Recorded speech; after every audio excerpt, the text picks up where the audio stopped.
வணக்கம் மக்களே, welcome to TNVG Tamil audio book. நீங்க கேட்டுக்கிட்டு இருக்க நாவல் சர்ப்ப யாகம். நம்ம சேனலுக்கு நீங்க ஃபர்ஸ்ட் டைம் வந்திருக்கீங்கன்னா சப்ஸ்கிரைப் பட்டனை ப்ரெஸ் பண்ணி நம்ம சேனலுக்கு சப்போர்ட் பண்ணுங்க. அப்படியே இந்த வீடியோக்கு ஒரு லைக்கையும் கொடுத்துருங்க. அத்தியாயம் 1. பஸ் ஸ்டாண்ட்ல ஒரு அழுக்கு பஸ்ல இருந்து இறங்கினா சேகர். நல்ல இதமான ஒரு கிளைமேட், கரிய பூசிய வானம், சூரியன் மேகத்துக்குள்ள பதுங்கி இருந்தான்.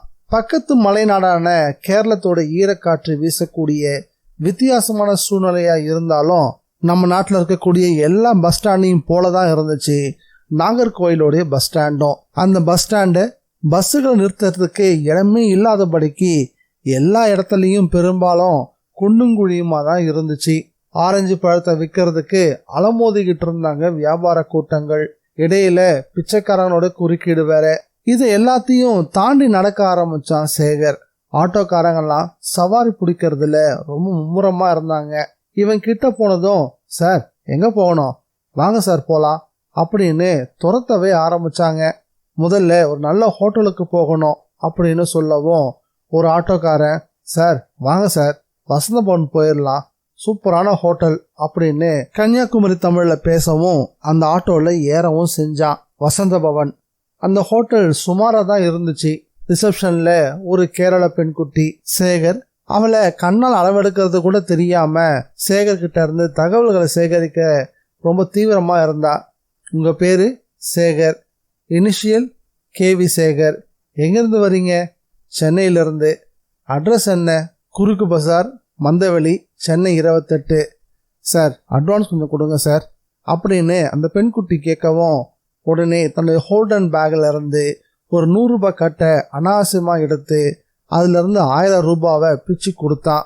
உடனே அவளும் பணத்தை வாங்கி வச்சுக்கிட்டு பித்தளைப்பட்டி மாட்டப்பட்டிருந்த அந்த சாவி கொத்தை கைப்படும்படி எடுத்து அவன்கிட்ட கொடுத்தா. கூடவே ரிசப்ஷன் பெண்களுக்கு உரிய ஒரு சிரிப்பையும் உதிர்த்தா அந்த பெண்.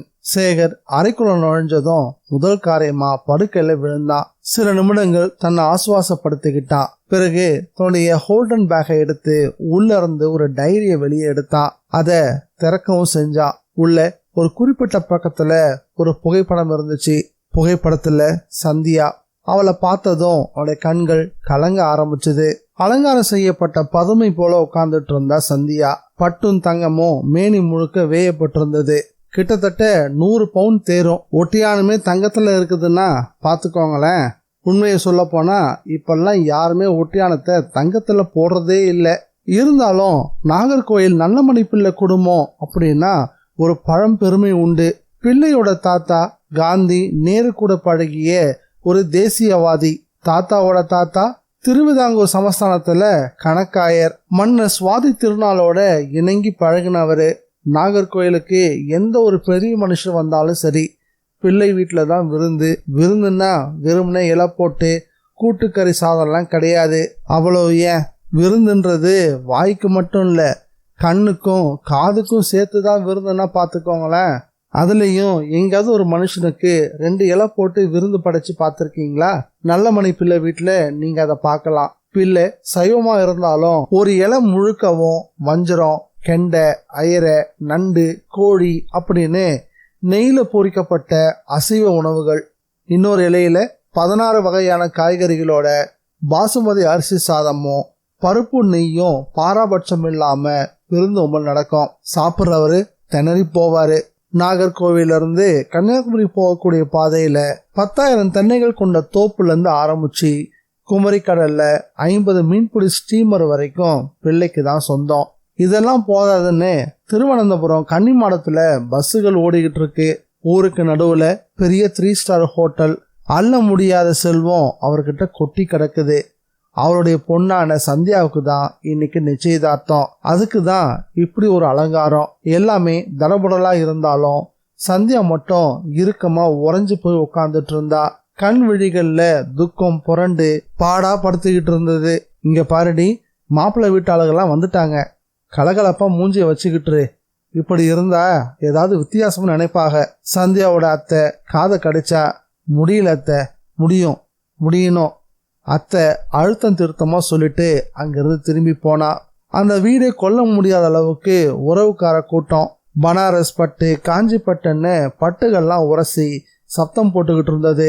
இதுக்கிடையில அங்கிருந்த பொடுசுகள் ஓடி விளையாடும் போது அவனுடைய கால் கொலுசு சத்தம் இன்னொரு பக்கம்.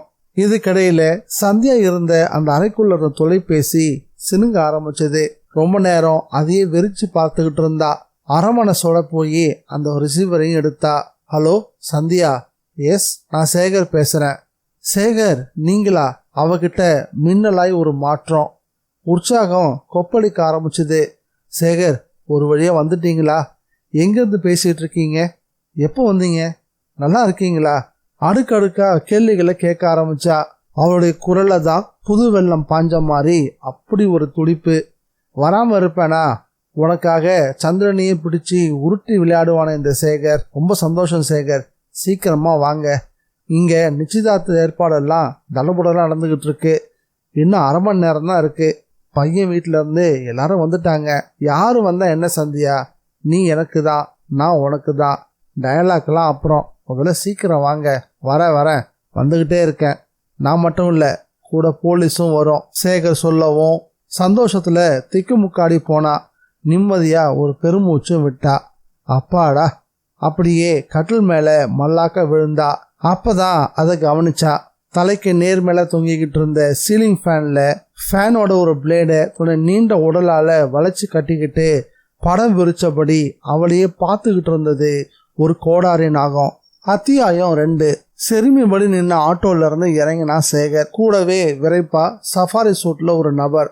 இதுதாங்க நல்லமணி ஐயா மாளிகை அப்படின்னு ஆட்டோ டிரைவர் கை காட்டவும், மாளிகைன்னு அவன் சுட்டி காட்டிய இடத்துல ஏகத்துக்கும் கூட்டம், ஆம்புலன்ஸ், பரபரப்பு. என்ன சேகர், நிச்சயதார்த்தம் தானே சொன்னேன், எதுக்காக ஆம்புலன்ஸ்லாம் நிக்குது? அந்த சஃபாரி நபர் கேட்கவும், தெரியலையே, வாங்க போய் பார்க்கலாம். சேகரும் அந்த நபரை முன்னோக்கி நடக்கும்போது ஆம்புலன்ஸ் அங்கிருந்து சீறி கிளம்பிக்கிட்டு அவங்கள கடந்து போச்சு. பின்னாடியே அணிவகுக்க ஆரம்பிச்சது கார்கள்.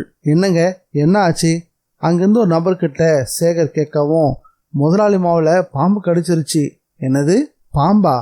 ஆமாங்க, ரொம்ப சீரியஸா இருக்கிறதுனால ஆஸ்பத்திரிக்கு தூக்கிட்டு போறாங்க. சேகர் அப்படியே தலைக்கு மேல கைய வச்சுக்கிட்டான். சில வினாடிகள் தடுமாறி அலங்கரிக்கப்பட்டு, எந்த ஆஸ்பத்திரிக்கு அப்படின்னு கேட்டான். இந்த மாதிரி கேஸுக்கெல்லாம் எங்க போகும், முதல்ல ஜிஹெச்சுக்கு தான். அந்த நபர் அதோட நிக்கல.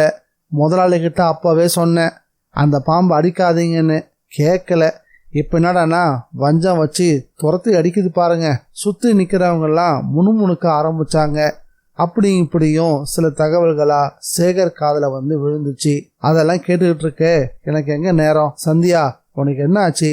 என்னை விட்டுட்டு போயிடாத, இதோ நான் வந்துட்டேன் அப்படின்னு மனசுக்குள்ள சொல்லியபடியே அந்த சஃபாரி நபரை கூட்டிட்டு மறுபடியும் ஆட்டோல வேகமா ஏறினா சேகர்.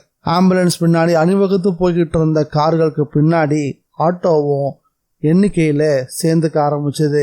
மாளிகை மாதிரி இருந்த அந்த வீட்டுக்குள்ள ஆளுக்கு தடியோட தெரிஞ்சுக்கிட்டு இருந்தாங்க. கல்யாண கோலம் தொலைஞ்சு போய் ஒரே கர்ண கொடூரம். அதோ அங்கதான் அந்த பக்கம்தான் போச்சு. 10 அடி நீளம் இருக்கும். கோதுமையா உடம்புல காய்ப்பு. நான் பார்த்தேன். விட்ட ஆபத்து, விட்டுறாதீங்க அப்படின்னு ஆளுக்கு பேசிக்க ஆரம்பிச்சாங்க. கார்வார் விநாயகம் பிள்ளை தலைமையில தான் முண்டாசு கட்டிய ஒரு கூட்டம் மாளிகையோட சந்து புந்தெல்லாம் விடாம தேடி அலைஞ்சுக்கிட்டு இருந்தது. எல்லாத்தையும் பார்த்தபடி உட்காந்துட்டு இருந்தா வீல் சேர்ல ஒரு பெண்மணி. அவளுடைய கண்கள்ல டன் கணக்கில் கலக்கம். பெரியமா, நீங்க கொஞ்சம் காலை தூக்கி வச்சுக்க முடியுமா? ஒருத்தன் அந்த பெண்மணி கிட்ட வந்து சொன்னா. எதுக்குப்பா? நாலாபுரமும் தேட ஆரம்பிச்சிட்டோம். ஒளிஞ்சிட்டு இருக்கிறது எப்படியும் பிறண்டுகிட்டு இந்த பக்கம் தான் வந்தாகணும். அப்படி வரும்போது நீங்க காலை நீட்டி வச்சிருந்தா உங்களை கொத்திட்டா என்ன பண்றது? தலையில அப்படி எழுதிருந்தா அப்படியே நடக்கட்டும், நீ எதுக்கும் கவலைப்படாதப்பா அப்படின்னு அந்த பெண்மணி விரக்தியோட உச்சத்துல பேசினா. அவனுக்கு ஏண்டா இப்படி சொன்னோன்னு இருந்துச்சு. இதுக்குள்ள அந்த பாம்பை பார்த்துட்டுச்சு அந்த கூட்டம். அதோ அந்த அரிசி மூட்டைக்கு பின்னால்தான். டே சுத்தி நில்லுங்கடா. சங்கரா, அந்த மூட்டைய கொஞ்சம் அப்படியே இடு. சீக்கிரம். ஒருத்தன் சொல்லவும் சங்கரன்றவன் அந்த ஸ்டோர் ரூமோட அறையில சோரோரமா கிடந்த மூட்டைகளை சரிய வச்சான். ஓரமா சுருட்டி வச்ச கயிறாட்டம் அந்த பாம்பு சுருண்ட நிலையில தலைபாகத்தை மட்டும் ஒரு ஜான் உயரத்துக்கு மெல்ல தூக்கிக்கிட்டு நாலாபுரமும் பார்த்துச்சு. சின்ன கண்கள்ல அசாத்தியமான ஒரு மினுமினுப்பு. ரெட்டை நாக்கு சீற்றத்துல வக்ரமான சப்தம். அதை எழுப்பின ஒலி வாசல் வரைக்கும் கேட்க ஆரம்பிச்சுது. என்ன இவ்வளோ சத்தம் வருது உள்ள இருந்து அப்படின்னு வாசல்ல இருந்தவங்கலாம் பேச ஆரம்பிச்சுட்டாங்க. அது எழுப்பின சத்தத்துல சுத்தி நிக்கிறவன்லாம் மிரண்டு போய் எப்படியாவது அதை அடிச்சு கொண்டுடணும் அப்படின்ற எண்ணத்தோட கழிய இஷ்டத்துக்கும் சொல்லிட்ட ஆரம்பிச்சாங்க. ஒருத்தன் ஆரம்பிச்சதும் எல்லாரும் தப தபன்னு குச்சிகளால ஆளுக்கு அடிக்க ஆரம்பிச்சாங்க. சில நிமிடங்களுக்குள்ளேயே உயிர் விட்ட அதனுடைய நீண்ட தோல் உடம்ப ஒரு கழியில ஏந்தி பிடிச்சபடி அங்கிருந்து கிளம்ப ஆரம்பிச்சாங்க. அந்த பெண்மணி இதை பார்த்துக்கிட்டே தான் இருந்தா. அவளுடைய கண்கள்ல ஏகத்துக்கும் கலக்கம், கூடவே அந்த செத்த பாம்பை பார்க்கவும் மயக்கமும் வர ஆரம்பிச்சிருச்சு. அத்தியாயம் 3. நல்ல வேலை சந்தியா பழச்சுக்கிட்டா. நிம்மதி பெருமூச்சு விட்டாரு நல்லமணி பிள்ளை. ஆஸ்பத்திரிக்கு வெளியே அவருக்கு தெம்பும் திடமும் தர கலெக்டர்ல இருந்து ஆரம்பிச்சு தாசில்தார் வரைக்கும் வந்திருந்தாங்க. அந்த பாம்பு அடிச்சிட்டீங்களா? அடிச்சிட்டாங்க. மாளிகை சுத்தி செடி கொடின்னு அடர்வா தோட்டம் இருக்கா என்ன? இருக்கு. ஆனா அடர்வாலாம் இல்ல, சுத்தபத்தமா தான் வச்சிருக்கோம். கழுதை எப்படியோ உள்ளுக்குள்ள நுழைஞ்சிருக்கு. சரி போகட்டும், இனி எச்சரிக்கையா இருங்க பிள்ளைவாள், நாங்கெல்லாம் கிளம்புறோம். கல்யாண பையனுடைய அப்பா ரங்கநாதன் பிள்ளை நேரம் பார்த்து நழுவ பார்த்தாரு. என்ன கிளம்புறீங்களா என்ன? ஆமா, ஊருக்கு போய் நான் விவரமா கடிதம் போடுறேனே. ஐயோ எதுக்கு? சந்தியா நாளைக்கு வீட்டுக்கு போகலான்னு டாக்டர் சொல்லிட்டாங்க. நாளைக்கு விட்டு நாளை மறுநாள் கூட நல்ல நாள் வருது. நிச்சயதார்த்தத்தை அன்னைக்கே முடிச்சிடலாமே. நல்லமணி பிள்ளை சொல்லவும் பரவாயில்லைங்க, இருக்கட்டும், எல்லாத்தையும் நிதானமா பார்த்துக்கலாமே அப்படின்னு சொன்னாரு ரங்கநாதன். என்ன சொல்றீங்க ரங்கநாதன்? நல்ல காரியத்தை தள்ளி போட வேண்டான்னு நான் பாக்குறேன். பிள்ளைவாள், நீங்க சொல்றதெல்லாம் வாஸ்தவம் தான். ஆனா சர்ப்பதோஷம் இருக்கிற பொண்ணுக்கு விஷயம் தெரிஞ்சு மாப்பிள்ளை தரதுக்கு என் மனசு ஒத்துக்கல. என்னது சர்ப்பதோஷமா? என் பொண்ணுக்கா? யார் சொன்னது? நல்லமணி பிள்ளையோடைய முகம் மாற ஆரம்பிச்சது. இங்க பாருங்க பிள்ளைவாள், இப்படி ஆனாலே சர்ப்பதோஷம் இருக்கிறதாகத்தான் அர்த்தம். அதோட உங்க குடும்பத்துல இதுக்கு முன்னாடி 3 பேர் பாம்பு கடிச்சு இறந்து போயிருக்காங்க. நல்லமணி பிள்ளை அதை கேட்டதும் திடுக்கிட்டு போனாரு. ரங்கநாதன் அங்கிருந்து நழுவ பார்க்கவும் அந்த சமயம் பார்த்து தைரியமா உள்ள வந்தான் சேகர்.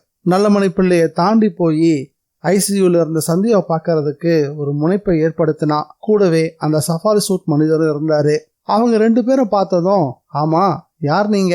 அங்கிருந்த நர்ஸ் விசாரிக்க ஆரம்பிச்சிட்டாங்க. நான் சேகர் வந்திருக்குன்னு சொல்லுங்க. அவளுக்கு என்ன நல்லாவே தெரியும்.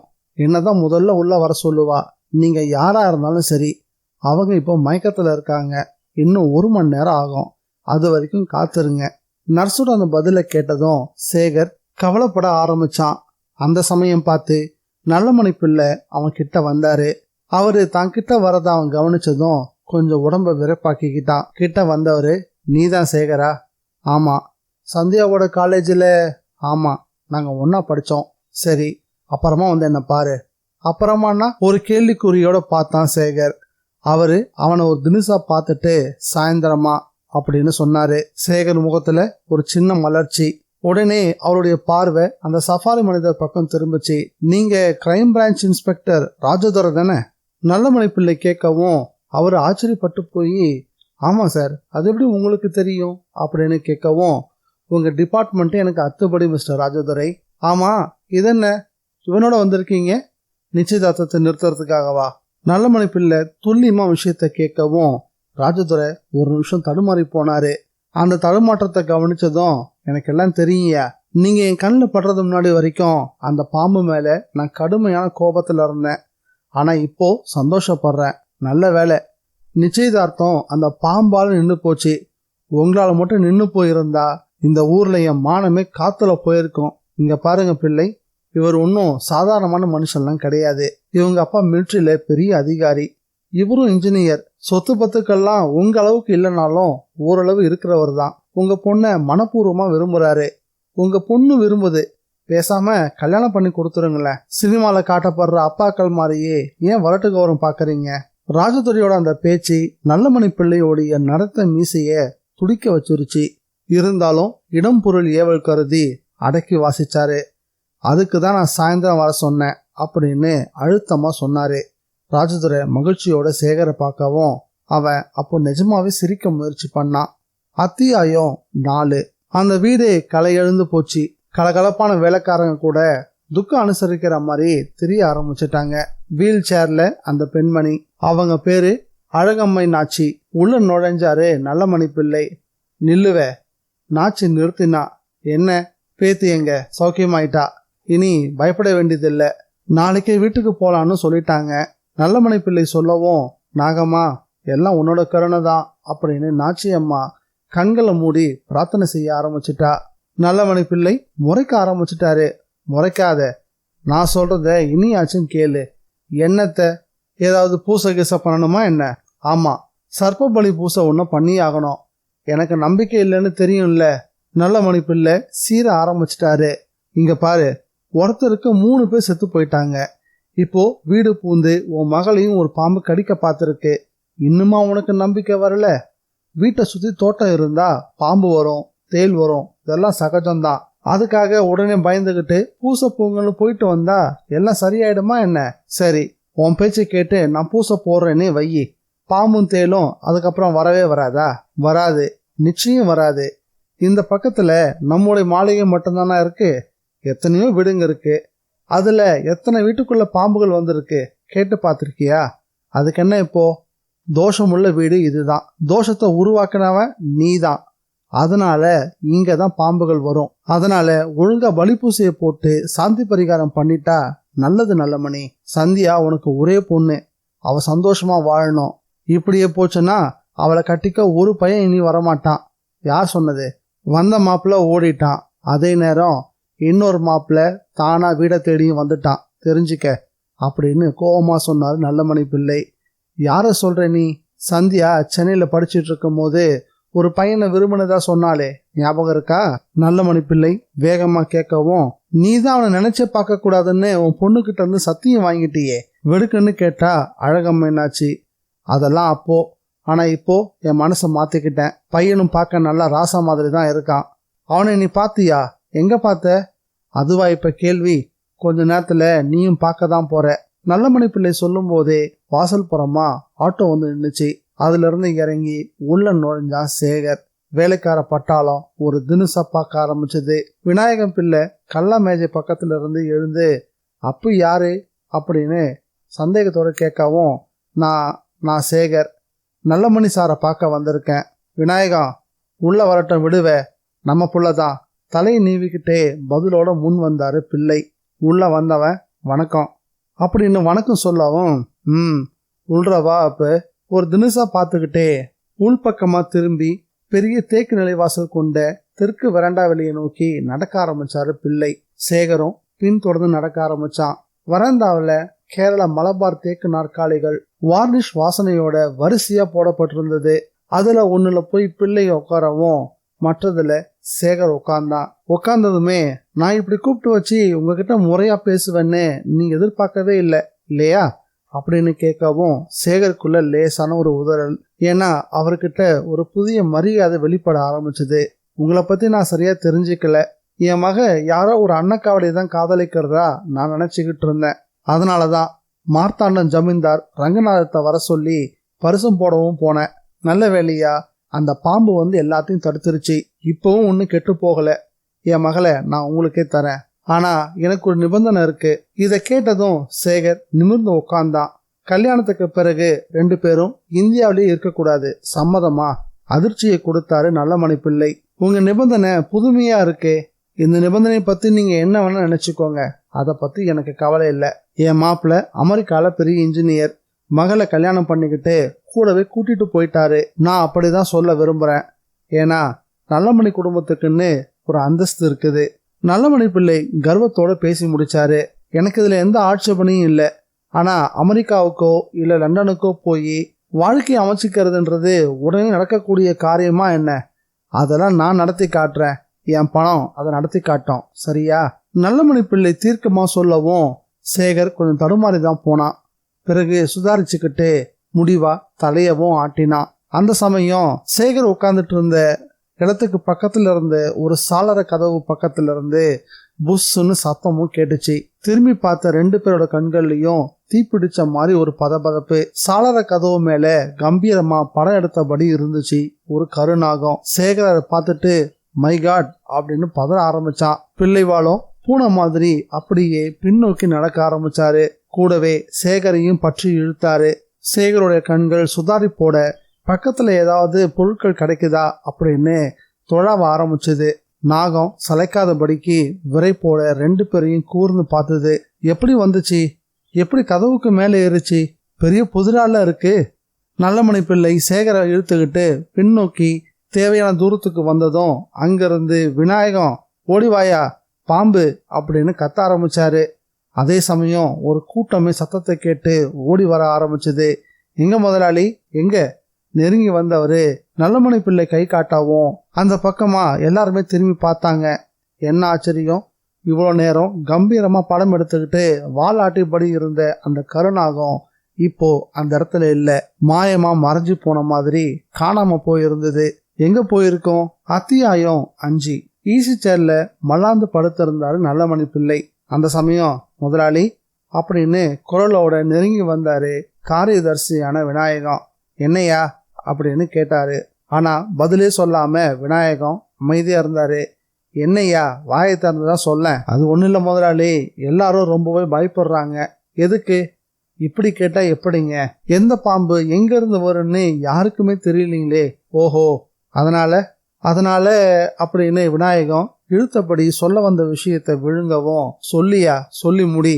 இல்ல, நம்ம நாச்சியார் அம்மா சொன்னாங்கல்ல ஏதோ பூசை போடணும்னு, அது பண்றதா நல்லதுன்னு எனக்கும் தோணுதுங்க அப்படின்னு சொன்னாரு விநாயகம். உடனே பிள்ளை அவர் ஒரு ருத்ர பார்வை பார்த்தாரு. உங்களுக்காக வேண்டாங்க, எங்களுக்காக அப்படின்னு மறுபடியும் பயத்தோடவே பேசினாரு விநாயகம். விநாயகம் தன்மையா பேச ஆரம்பிச்சதும் மெல்ல மெல்ல நல்லமணி பிள்ளையோட மனசும் இலக ஆரம்பிச்சது. சரி, நீயே எல்லா ஏற்பாட்டையும் செய் போ. நல்லதுங்க. விநாயகம் மகிழ்ச்சியோட திரும்பி கொஞ்ச தூரம் போயிட்டு திரும்ப வந்தாரு. வந்ததும், என்ன பூசை அன்னைக்கு எல்லாரும் சுத்தபத்தமா இருக்கணும். அப்புறம் ராத்திரி தூங்க போகும்போது கண்ணுக்கு கருப்பு துணியை கட்டிக்கிடணும். விளையாட்டா துணி அவந்தா கூட பெரிய ஆபத்தாயிடுங்க. இது ஏன் நீ என்கிட்ட சொல்ற? வேலைக்காரங்க அத்தனை பேர்கிட்டையும் போய் சொல்லு போ. இல்ல நீங்களும் நான் ஊர்லயே இல்ல, வெளியே போயிடுறேன் போதுமா? ஐயா, நீங்க தான் இந்த மனையோட முதலாளியே, நீங்க கட்டாயம் இருந்தே ஆகணும். இல்லனா பூஜை செய்யறதுக்கு அர்த்தமே இல்லாம போயிடுமே. விநாயகர் சொல்றதை கேட்டுட்டு பிள்ளையோட முகம் அதிகபட்சமா கசங்க ஆரம்பிச்சது. ரொம்ப நேரம் கழிச்சு சரி அப்படின்னு சொன்னாரு. விநாயகர் முகத்துல நிம்மதி படர ஆரம்பிச்சது. வந்த வேலை முடிஞ்சது அப்படின்னு கொஞ்ச தூரம் போனவரு மறுபடியும் திரும்பி வந்தாரு. என்னையா, என்ன வேணும் உனக்கு? பகல் நேரத்துல பாம்பு பிடிக்கிறவங்க 4 பேரை கூட்டிட்டு வந்து வீடு முழுக்க மகுடி வாசிச்சு பார்த்தோம். ஒரு பாம்பு கூட அகப்படவே இல்லை. அவனுங்க போகும்போது ஒரு தைலத்தை கொடுத்துட்டு போனாங்க. என்ன, இதை உடம்புல பூசிக்கணுமோ? ஆமாங்க. தப்பி தவறி பாம்புங்க வந்தாலும் நாகத்தாழை தைல வாடகைக்கு கிட்ட வராதுங்களாம். சரி, இப்போ அது எங்க இருக்கு? நாச்சியார் அம்மாட்ட தான் கொடுத்துருக்கேன். சரி போ, நான் பாத்துக்கிறேன். ஆமா, சந்தியா எப்ப வரப்போறா? நாளைக்கு சாயங்காலம் வீட்டுக்கு போலான்னு சொல்லிட்டாங்களாம். நம்ம மேனேஜர் அது எல்லாத்தையும் பாத்துக்கிறேன்னு சொல்லிட்டாரு. ஆஸ்பத்திரியில யாரெல்லாம் இருக்காங்க? மெட்ராஸ்ல இருந்து வந்தாரு தம்பி, அவர் தாங்க கூட இருக்காரு. ஓ, சேகரா? ஆமாங்க, அவர் தான் கூட இருந்து அம்மாவை கவனிச்சுக்கிறாரு. அம்மாவும் ரொம்ப தெம்பா இருக்காங்க. சரி, அப்புறம் முக்கியமான விஷயம், அந்த தம்பி கிட்ட பாம்பு பூசை பலி அப்படின்னு எதையாவது சொல்லி அவனையும் பயன்படுத்துறாதீங்க. நிச்சயமா இல்லைங்கய்யா, நாங்க கவனமா பாத்துக்கிறோம். அவர் தான் நம்ம வீட்டுக்கு வரப்போற மாப்பிள்ளையாமே, நிஜமாங்களா அப்படின்னு விநாயகன் கேட்கவும் நல்லமணி பார்வையால ஆமோதிச்சாரு. கூடவே கித்தாப்பா, அவர் யாரோ இல்ல, பெரிய இன்ஜினியரு, அமெரிக்கால இருக்காரு, அங்க கோடிக்கணக்கில் சொத்து இருக்குதான் அப்படின்னு மீசி நீவும் போதே விநாயகத்துக்கு சிரிப்பு வந்துருச்சு. அடக்கிக்கிட்டு அங்கிருந்து கிளம்பினாரு. சேகரே தன்னோட வாய்ப்பட விநாயகத்துக்கிட்ட தான் ஒரு சென்னை வாசின்னும் படிச்சு முடிச்சுட்டு வேலைக்கு காத்திருக்கக்கூடிய நபர்னும் சொன்னதை அவர்கிட்ட சொல்லவா முடியும்? முதலாளிக்கு எப்பவுமே வரட்டு ஜம்மம் தான் அதிகம்னு விநாயகத்துக்கு தான் தெரியாதா என்ன? எது எப்படியோ பலி பூஜைக்காக பெரியவர் ஒத்துக்கிட்டதே பெரிய விஷயம். அரசியலுக்காகவும் தான் சார்ந்திருக்கக்கூடிய கட்சிக்காகவும் பகுத்தறிவுவாதியாட்டம் தன்னை காட்டிக்கிறதுக்காக நல்லமணி பிள்ளை இப்படி நடந்துக்கிறாரு அப்படின்னு நினைச்சபடியே விநாயகம் அங்கிருந்து நகர ஆரம்பிக்கவும் அதே சமயம் தோட்டக்காரன் அலறி அடிச்சுக்கிட்டு ஓடி வந்தான். ஐயா, என்ன தோட்டத்துல பாம்புங்க? பாம்பா? அடிக்கிறதானே? முடியலைங்க, பயங்கரமா சிறுது. அது ஒன்றும் சாதாரணமான நாகம் இல்லைங்க, கார்கோடன் நாகம். அதை கேட்டதும், டே ராமு, முத்து எங்கடா இருக்கீங்க, வாங்கடா அப்படின்னு சொல்லிட்டு விநாயகம் தோட்டக்காரனோட தோட்டத்துக்கு ஓடினாரு. எல்லாரும் ஓடி போய் பார்க்கும்போது மதில் மேல அழகா படம் எடுத்தபடி எல்லாரையும் ஒரு பார்வை பார்த்துட்டு அப்படியே பின்பாகத்துல சரிஞ்சு விழுந்து சில நொடிகள்லேயே கண்ணை விட்டு மறைஞ்சும் போச்சு அந்த கார்கோட நாகம். எல்லாருமே ஸ்தம்பிச்சு போயிட்டாங்க. பின்னாடியே பொறுமையா ஓடி வந்த நல்லமணியும் அதை வந்து பார்த்தாரு. என்னையா பாம்புங்க, என்ன அடிச்சிட்டிங்களா இல்லையா? இல்லைங்க, கண்ணை விட்டு மறைஞ்சிருச்சு. விநாயகம் சொல்லவும் நல்லமணியோட முகம் மறுபடியும் கருத்து போச்சு. எல்லாரும் அவரையே பார்த்தாங்க. விநாயகம், போய் உடனே அந்த பலி பூச்சிக்கு தேவையான ஏற்பாடுகளை செய், நம்பூதிரியை கூட்டிக்கிட்டு வா போ. விநாயகம் உடனே போர்ட்டிகோல இருந்த கார்ல ஏறி சிட்டா பறக்க தொடங்கினாரு. அந்த வீடு முழுக்கவும் வேலையாட்கள் தரைய பார்த்தபடி கழியும் கையுமா நடக்க ஆரம்பிச்சாங்க. எப்படி இருந்த வீடு இப்படி பயத்தோட மறு உருவமாவே மாறி போச்சே. அத்தியாயம் 6. ஹார்லிக்ஸை கலக்கிட்டு இருந்தான் சேகர். அவனையே பார்த்தபடி உட்கார்ந்துட்டு இருந்தா சந்தியா. இனி சேகர் தனக்கு கிடைக்கவே மாட்டான், தான் உயிரை மாச்சிக்கலாம் அப்படின்னு மனசுக்குள்ள கணக்கு போட்டு வச்சிருந்தா சந்தியா. ஆனா இப்ப எல்லாமே தலைகீழா மாறி போச்சு. கொஞ்சமும் எதிர்பாராத ஒரு மாற்றம், கிட்டத்தட்ட மந்திரம் போட்ட மாதிரி மாறி போயிருச்சு. சேகர் ஹார்லிக்ஸை கலக்கி முடிச்சு அவகிட்ட அதை நீட்டினா. இந்தா சாப்பிடு. அதை வாங்கிட்டு தேங்க்யூ அப்படின்னு சொன்னா சந்தியா. என்னது தேங்க்ஸா? தேங்க்ஸ்லாம் அந்நியர்களுக்கு தான் நீ சொல்லணும், நான் என்ன உனக்கு அண்ணினா அப்படின்னு கேட்கவும், சேகர் அப்படிலாம் கேட்காதீங்க, நீங்க அண்ணிலாம் ஆகியிருக்க வேண்டியவர் தான். நல்ல வேலையா அந்த பாம்பு தான் உங்களை என்கிட்ட கொண்டு வந்து சேர்த்துருச்சு. ஆமா, கெட்டதுலேயும் ஒரு நல்லதுன்னு சொல்றது இதுதானோ. நான் இங்க வந்தப்போ ஒரு பெரிய போராட்டமே நடத்த வேண்டியதா இருக்கும் அப்படின்னு நினைச்சபடி வந்தேன். ஆனா பழநழுவி பாலில் விழுந்து அதுவும் நழுவி என் வாயில வந்து விழுந்துருச்சு. உண்மையிலே ரொம்ப பெரிய ஆச்சரியம் தான் எனக்கு. உன்னை கடிச்ச அந்த பாம்பு நீடூழி வாழணும், வாழ்க அந்த ஓடி போன மாப்பிள்ள அப்படின்னு சிரிக்க ஆரம்பிச்சான். கூடவே சந்தியாவும் சிரிச்சா. இடையில அதெல்லாம் ஒரு பக்கம் இருக்கட்டும், ஓடி போன அந்த மாப்பிள்ள என்ன சொல்லிட்டு ஓடினான் தெரியுமா? என்ன சந்தியா சொன்னா? எனக்கு சர்ப்பதோஷம் இருக்கான். அப்படின்னா பூர்வ ஜென்மத்துல நான் ஜோடியா தெரிஞ்சிட்டு இருந்த 2 நல்ல பாம்புகளை அடிச்சு கொன்னுட்டேன்னா, அதனால வந்த பாவம் தான் இந்த ஜென்மத்துல சர்ப்பதோஷமா எனக்கு பிடிச்சிருக்கான். அடடே, நல்ல கற்பனையா இருக்கே. ஆமா, போன ஜென்மத்துல நீ யாரா இருந்த? யாருக்கு சேகர் தெரியும்? ஓஹோ, பாம்பை அடிச்சு கொண்டது தெரியும், ஆனா நீ யாருன்றது உனக்கு தெரியாதாக்கம். என்ன நீங்க சர்ப்பதோஷம் எதனால வந்துச்சுன்னு கேட்டப்போ பாட்டி சொன்ன விஷயம் இது. உடனே நீங்க அதை நிஜன்னு நம்பி என்னை யாரு என்னெல்லாம் கேட்டா நான் என்ன பதில் சொல்லட்டும்? சும்மா விளையாட்டுக்கு தான்ப்பா கேட்டேன். ஆனா உனக்கே நல்லா தெரியும், எனக்கு இந்த ஜாதகம் தோஷம் இதெல்லாம் பெருசா நம்பிக்கையே கிடையாது. இதெல்லாம் சுத்த கப்ஸா நினைக்கிறவன்னா இருக்கலாம் சேகர், ஆனா என்னால இப்படி நினைக்க முடியலையே. சந்தியா வருத்தமா சொல்லவும், ஏன் அப்படின்னு கேட்டான் சேகர்.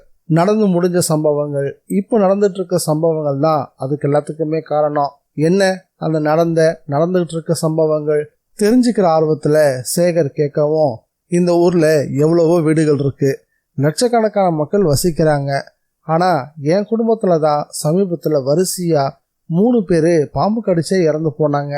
நிஜமாவா சொல்ற? ஆமா சேகர், சோகமான இந்த விஷயத்த உங்ககிட்ட நான் சொல்லலை. எங்க அதை கேட்டு நீங்க என்ன நேசிக்காம போயிடுவீங்களோன்ற பயம் எனக்குள்ள இருந்துச்சு. இதை கேட்டதும் சேகர், அட கடவுளே, நீ என்ன அப்படியே நினைச்சிட்ட? இப்ப சொல்றேன் சந்தியா, எனக்கு இந்த விஷயத்துல சுத்தமா நம்பிக்கை இல்லைன்னு நான் மறுபடியும் அழுத்தம் திருத்தமா உங்ககிட்ட சொல்றேன். ஒருவேளை நான் சொல்றதை கேட்டுட்டு உங்களுக்கு நம்பிக்கை வந்துட்டா? குதர்க்கமா ஒரு கேள்வியை கேட்டா சந்தியா. என் காதல் மேல உனக்கு நம்பிக்கையே இல்லையா என்ன? சேகர் கொஞ்சம் கோவமா கேட்கவும், சேகர் சொல்லக்கூடிய விதம், அவன் பார்க்கக்கூடிய விதம், அவளை தோரணையில் இருக்கக்கூடிய விதம் எல்லாமே அவளை நெகிழ வைக்க ஆரம்பிச்சுது. சேகர், உங்கள்கிட்ட மட்டும் நான் ஒரு விஷயத்த சொல்றேன். இதெல்லாம் எப்போ ஆரம்பிச்சது தெரியுங்களா? எங்க வீட்டுக்கு பின்னாடி ஒரு தோட்டம் இருக்கு. அந்த தோட்டத்துக்கு பேரு நைனார் தோப்புன்னு பேரு. அது விலைக்கு வந்ததும் அப்பா அதை வாங்கிட்டாரு. சரி, அந்த தோப்புல ஒரு பாம்பு புத்து ரொம்ப வருஷமா இருந்துச்சான். அப்பா அந்த புத்தை இடிச்சிட்டு அந்த புத்து இருந்த இடத்துல ஒரு ஷெட்டை கட்ட சொல்லிட்டாரு. வேலைக்காரங்கெல்லாம் பயந்தாங்க. உடனே எங்க அப்பாவே கடப்பாறையை வாங்கிக்கிட்டு அந்த புத்தை இடிச்சு தள்ளினாரு. அந்த சமயம் அந்த புத்துக்குள்ள ஒரு நல்ல பாம்பும் அதோட குட்டிகளும் இருந்துச்சு.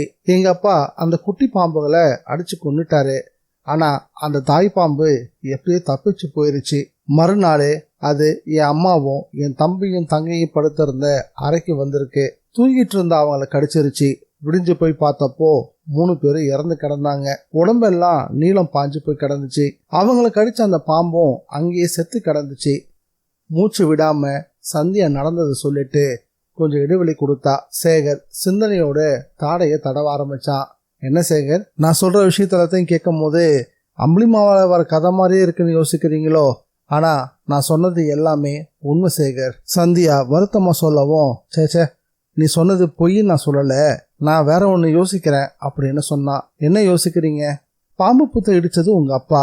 அந்த பாம்பு பழி வாங்க முடிவு செஞ்சிருந்தா உங்க அப்பாவை தானே கடிச்சிருக்கணும். ஏன் உங்க அம்மாவையும் உன் தம்பி தங்கச்சிகளையும் கடிச்சு கொன்னுச்சு? அதுதான் என்னுடைய கேள்வி. உலகத்திலேயே வேதனை தரக்கூடிய விஷயம் எதுன்னா அது புத்திர சோகம்தான். தனக்கு ஏற்பட்ட அதே அனுபவம் என் அப்பாவுக்கும் ஏற்படணும்னு அந்த பாம்பு நினைச்சிருக்கலாம் இல்லையா? இருக்கலாம். கொஞ்சம் கிண்டலா ஆமோதிச்சான் சேகர். அவன் ஆமோதிச்சு முடிக்கிறதுக்குள்ள அவனோட 2 கண்களும் பிதுங்கி போற மாதிரி அவனுடைய கண்கள் விரிய ஆரம்பிச்சது. சந்தியா இதை கவனிச்சுட்டா. என்ன சேகர், என்ன ஆச்சு உங்களுக்கு? உங்க பார்வை ஏன் அப்படி மாறுது? எந்த திசையில சேகருடைய பார்வை நிலை குத்தி இருந்துச்சோ அந்த பக்கம் திரும்பி பார்த்தா. இப்போ அவளுடைய கண்கள்லையும் பயம் பரவ ஆரம்பிச்சது. முகத்திலையும் பயரேகைகள்லாம் ஓட ஆரம்பிச்சது. கைகள் நடுங்க ஆரம்பிச்சிருச்சு. அதுக்கான காரணம் அவளுக்கு பின்பக்கமா இருந்த வாஷ் பேசின் மேல கம்பீரமா படம் எடுத்தபடி ஒரு நாகம் இருந்துச்சு. அத்தியாயம் 7. புத்திசாலித்தனமாவும் சாமர்த்தியமாவும் செயல்பட்டதால அந்த பாம்பை அடிச்சு கொல்ல முடிஞ்சது சேகரால. இறந்து கிடந்த அந்த பாம்பை ஒரு கோலால தூக்கிக்கிட்டு போகும்போது அந்த ஆஸ்பத்திரியே அதை பார்த்து நடுங்க ஆரம்பிச்சது. அந்த வார்டுக்குள்ள அவ்வளோ பெரிய பாம்பு எப்படி வந்திருக்கும்? ஆளாளுக்கு பீதியோட பேசிக்க ஆரம்பிச்சிட்டாங்க. அது சந்தியாவை தான் கடிக்க வந்திருக்கணும் அப்படின்னு முடிவும் கட்டிட்டாங்க. அவளும் மிரண்டு போய் பயத்தோட உச்சத்துல இருந்தா. முதல் நாள் கடிச்ச விஷம் உடம்ப விட்டு இறங்கி இருந்தாலும் அதை விட கொடுமையான விஷத்தன்மை கொண்ட பயம் இப்போ அவ உடம்புக்குள்ள ஏற ஆரம்பிச்சிருந்தது. கொஞ்ச நேரம் முன்னாடி வரைக்கும் ரொம்ப சாதாரணமா இருந்த சேகர் கூட இப்போ பயத்துல விழுந்து கிடந்தான். அவனுடைய மார்புல புறா குஞ்சாட்டம் ஒடுங்கி போய் கிடந்தா சந்தியா. சேகர், பயமா இருக்கு சேகர். பயப்படாத, நான் தான் இருக்கேன்ல, ஆறுதல் சொன்னான். இல்லை சேகர், இந்த ரூமுக்குள்ள அது எப்படிதான் வந்துச்சுன்னு என்னால் புரிஞ்சிக்கவே முடியல. எனக்கு ரொம்ப பயமா இருக்கு. கவலைப்படாத, நான் தான் உன் கூடயே இருக்கேன்ல. ஆமா, இன்னைக்கு டிஸ்சார்ஜ் தானே? ஆமா. வீட்டுக்கு அப்போ கிளம்பலாமா? ஐயோ, அந்த வீட்டுக்கா? நான் வரல. இங்க பாரு சந்தியா, பிரச்சனைக்குரிய தருணங்கள்ல நாம தான் ரொம்ப தைரியமா இருக்கணும். தைரியமாவா? எப்படி சேகர் இருக்கிறது? கொஞ்ச நேரத்துக்கு முன்னாடி நீங்களே பார்த்தீங்கல்ல, வீட்டில் பாம்பு இப்போ இங்கே ஆஸ்பத்திரிக்கும் வந்துருச்சு. அவள் புலம்பும் போதே கதவை திறந்துக்கிட்டு உள்ள நுழைஞ்சாரு நல்ல மணிப்பில்லை. தாயி, என்ன தாயி, இங்கேயும் அது வந்துருச்சாமே. நல்ல வேலை, உனக்கு ஒன்றும் ஆகலைல்ல? ஒன்றும் ஆகலைங்க, நல்ல வேலையா நான் பார்த்துட்டேன், சேகர் பதில் சொன்னான். அங்கே வீட்லேயும் இதே கதை தான். மாடிப்படியில் சான்லியர் விளக்கில், ஃபேன் விசிறியில், கதவு மேலே, இப்படி எங்கெல்லாம் பார்க்குறோமோ அங்கெல்லாம் அது கண்ணுக்கு தட்டுப்படுது. ஆனால் அடிக்கணும்னு நினச்சாதான் கண்ணை விட்டு மறைஞ்சு போகுது. உசுரே கையில் இல்லை தெரியுமா? அப்பா, பாட்டி சொன்ன மாதிரி அந்த பலி பூஜையை கட்டாயம் பண்ணுங்கப்பா. அந்த பூஜையை பண்ணாதான் இதுக்கெல்லாம் விமோசனம் கிடைக்கும்னு எனக்கு தோணுது. ஆனாலும் நீங்கள் ரொம்ப பெரிய தப்பு பண்ணிட்டீங்க. அந்த புத்து மேலே நீங்கள் கையை வச்சிருக்கவே கூடாது. அதை மட்டும் நீங்கள் செய்யாமல் இருந்திருந்தீங்கன்னா இன்னைக்கு நமக்கு இவ்வளோ பெரிய கஷ்டமே வந்திருக்காது தெரியுமா உங்களுக்கு? இப்போ எதுக்குமா அந்த பழைய பேச்சு? விநாயகன் திருவனந்தபுரம் போயிட்டான். நம்பூதிரியோட நாளைக்கு வந்துடுவான். நாளைக்கே பூஜையும் பண்ணி முடிச்சிடலாம். நீ எதுக்கும் கவலைப்படாத, எல்லாத்தையும் நான் பார்த்துக்கிறேன் அப்படின்னு சொல்லியபடியே சேகர் பக்கம் திரும்பினாரு. தம்பி, நடக்கிற சம்பவத்தை எல்லாத்தையும் பார்த்துட்டு உங்களுக்கு ஒன்றும் பயமா இல்லையே அப்படின்னு கேட்கவும் அவர் எதை கேட்க விரும்புகிறாருன்றத சேகர் புரிஞ்சுக்கிட்டான். இங்கே பாருங்க சார், என் சந்தியாவை எந்த பாம்பும் கடிக்க நான் விட மாட்டேன். அப்படி ஒருவேளை கடிச்சிட்டா அந்த பாம்பால் நானும் கடிப்பட்டு அந்த இடத்துலயே உசுர விட்டுருவேன். அவன் சொன்னதை கேட்டதும் மார்பு விம்ம பூரிச்சு போனாரு பிள்ளை. ஏன் சார், என்னாச்சு? இல்லை தம்பி, இதெல்லாம் நீங்கள் நம்புறீங்களா? எதை சார்? இந்த பாம்பு, சர்ப்பதோஷம், பழிக்கு பழி வாங்கிறது, இதெல்லாம் நீங்களும் நம்புறீங்களா? நானும் தான் சார் ஆரம்பத்தில் நம்பவே இல்லை. ஆனால் கொஞ்ச நேரத்துக்கு முன்னாடி இந்த ஆஸ்பத்திரிக்குள்ளே நான் பார்த்த காட்சி இருக்கே, அது இன்னும் என் கண்ணை விட்டு மறையவே இல்லை. இவ்வளவு நடந்த பிறகும் நான் அதை நம்புறேன்னா எப்படி சார்? இது விஞ்ஞான உலகம் தம்பி. மனுஷன் விண்வெளிக்கே சாதாரணமாக போயிட்டு வர ஆரம்பிச்சிட்டா. அதுக்காக எந்த கோயில்ல சார் கூட்டம் குறைஞ்சிருக்கு சொல்லுங்க பாப்போம். அதனால நீங்க என்னதான் சொல்ல வரீங்க? புதிரான சில விஷயங்கள், அறிவுக்கு புலப்படாத சில விஷயங்கள் இன்னும் இந்த உலகத்துல இருக்குதான் செய்யுது. நம்மள மாதிரி இருக்கக்கூடிய சராசரி மனுஷங்களுக்கு இந்த விஷயங்கள் கண்ணாமூச்சி ஆட்டம் காட்டிக்கிட்டு தான் இருக்கு. நீங்க இந்த விஷயத்த பத்தி இவ்வளவு தூரம் என்கிட்ட சொல்றதால எனக்கு ஒரு சந்தேகம் இருக்கு. நான் அதை பத்தி கேட்கலாமா? கேளுங்க தம்பி. என் வரையில இந்த பாம்பு விஷயம் ஒரு புதிரான விஷயம் மாதிரி எனக்கு தோணல. வேற எப்படி தெரியுது? இதுல ஏதோ மனுஷ சதி இருக்குமோ அப்படின்னு எனக்கு தோணுது. சொல்லப்போனா உங்க மனைவி குழந்தைகள் இறந்தாங்கல்ல, அதுவே கூட பாம்பால ஏற்பட்டதா இல்ல மனுஷ சதியால ஏற்பட்டதான்ற சந்தேகம் எனக்குள்ள இப்ப வர ஆரம்பிச்சிருக்கு. என்ன தம்பி நீங்க பெருசா புதிர போடுறீங்களே, இதுவும் புதிர் தான். ஆனா விடையுள்ள ஒரு புதிர். உங்களுக்கு எதிரிங்க யாராவது இருக்காங்களா? சேகர் கேட்கவும் நல்லமணி பிள்ளை சிரிக்க ஆரம்பிச்சிட்டாரு. எதிரிங்களா? எனக்கா? நான் ஊருக்குள்ள வரேன்னு தெரிஞ்சாலே எல்லாரும் ஓரமா கையை கட்டிக்கிட்டு நிப்பாங்க. அது உங்க மேல வச்சிருக்கக்கூடிய மரியாதையா இருக்கலாம், இல்ல பயமா இருக்கலாம். அதுக்காக விரோதம் இல்லைன்னு சொல்ல முடியுமா உங்களால? சேகர் இந்த கேள்வி கேட்டதும் நல்லமணி பிள்ளை யோசிக்க ஆரம்பிச்சிட்டாரு. சேகரும் நல்லா யோசிச்சு சொல்லுங்க, உங்களுடைய அரசியல் ஈடுபாடு காரணமா யாராவது பொறாம போட்டி அப்படின்னு சேகர் சந்தேகமா கேட்கவும் அவர் தீர்க்கமா யோசிச்சவரு, இல்ல தம்பி, நான் எப்பவுமே தீவிரமான அரசியல ஈடுபடுறதே இல்லை. அப்போ விரோதிகள் எதிரிகள்னு யாருமே இல்லைங்கிறீங்களா? ஆமா, அப்படியே இருந்தாலும் என் மனைவி பிள்ளைகளை கொல்ற அளவுக்குலாம் போவாங்களா? இல்ல தம்பி, நீங்க சொல்ற விஷயத்த என்னால ஏத்துக்கவே முடியல. நல்லமணி பிள்ளை சேகரோட கருத்துக்கு மறுப்பு தெரிவிச்சிட்டாரு. அப்படின்னா இது அந்த சர்ப்பதோஷம்தான் அப்படின்னு சொல்றீங்களா? அப்போ வேற எப்படி சொல்ல? திரும்பவும் சொல்றேன், இது 20வது நூற்றாண்டு. கைக்குள்ள அடங்குற அளவுக்கு ஒரு செல்போன் மூலயமா உலகத்துல எங்க வேணும்னாலும் யார் கூட வேணும்னாலும் பேசுறோம், பார்க்கறோம். விண்வெளியில பல லட்சம் மைலுக்கு அப்பால் இருக்கக்கூடிய நடக்கக்கூடிய விஷயங்களை இங்க இருந்தே கவனிக்கிறோம். எரிகல் மழை இன்னைக்கு ராத்திரி 12 மணிக்கு பெய்யும்னா கரெக்டா பெய்யுது. குறிப்பிட்ட இடத்துல எந்த அளவுக்கு மழை பெய்யும் அப்படின்றத நம்மளால உறுதியா சொல்ல முடியுது. அந்த அளவுக்கு விஞ்ஞானம் வளர்ந்து போச்சு.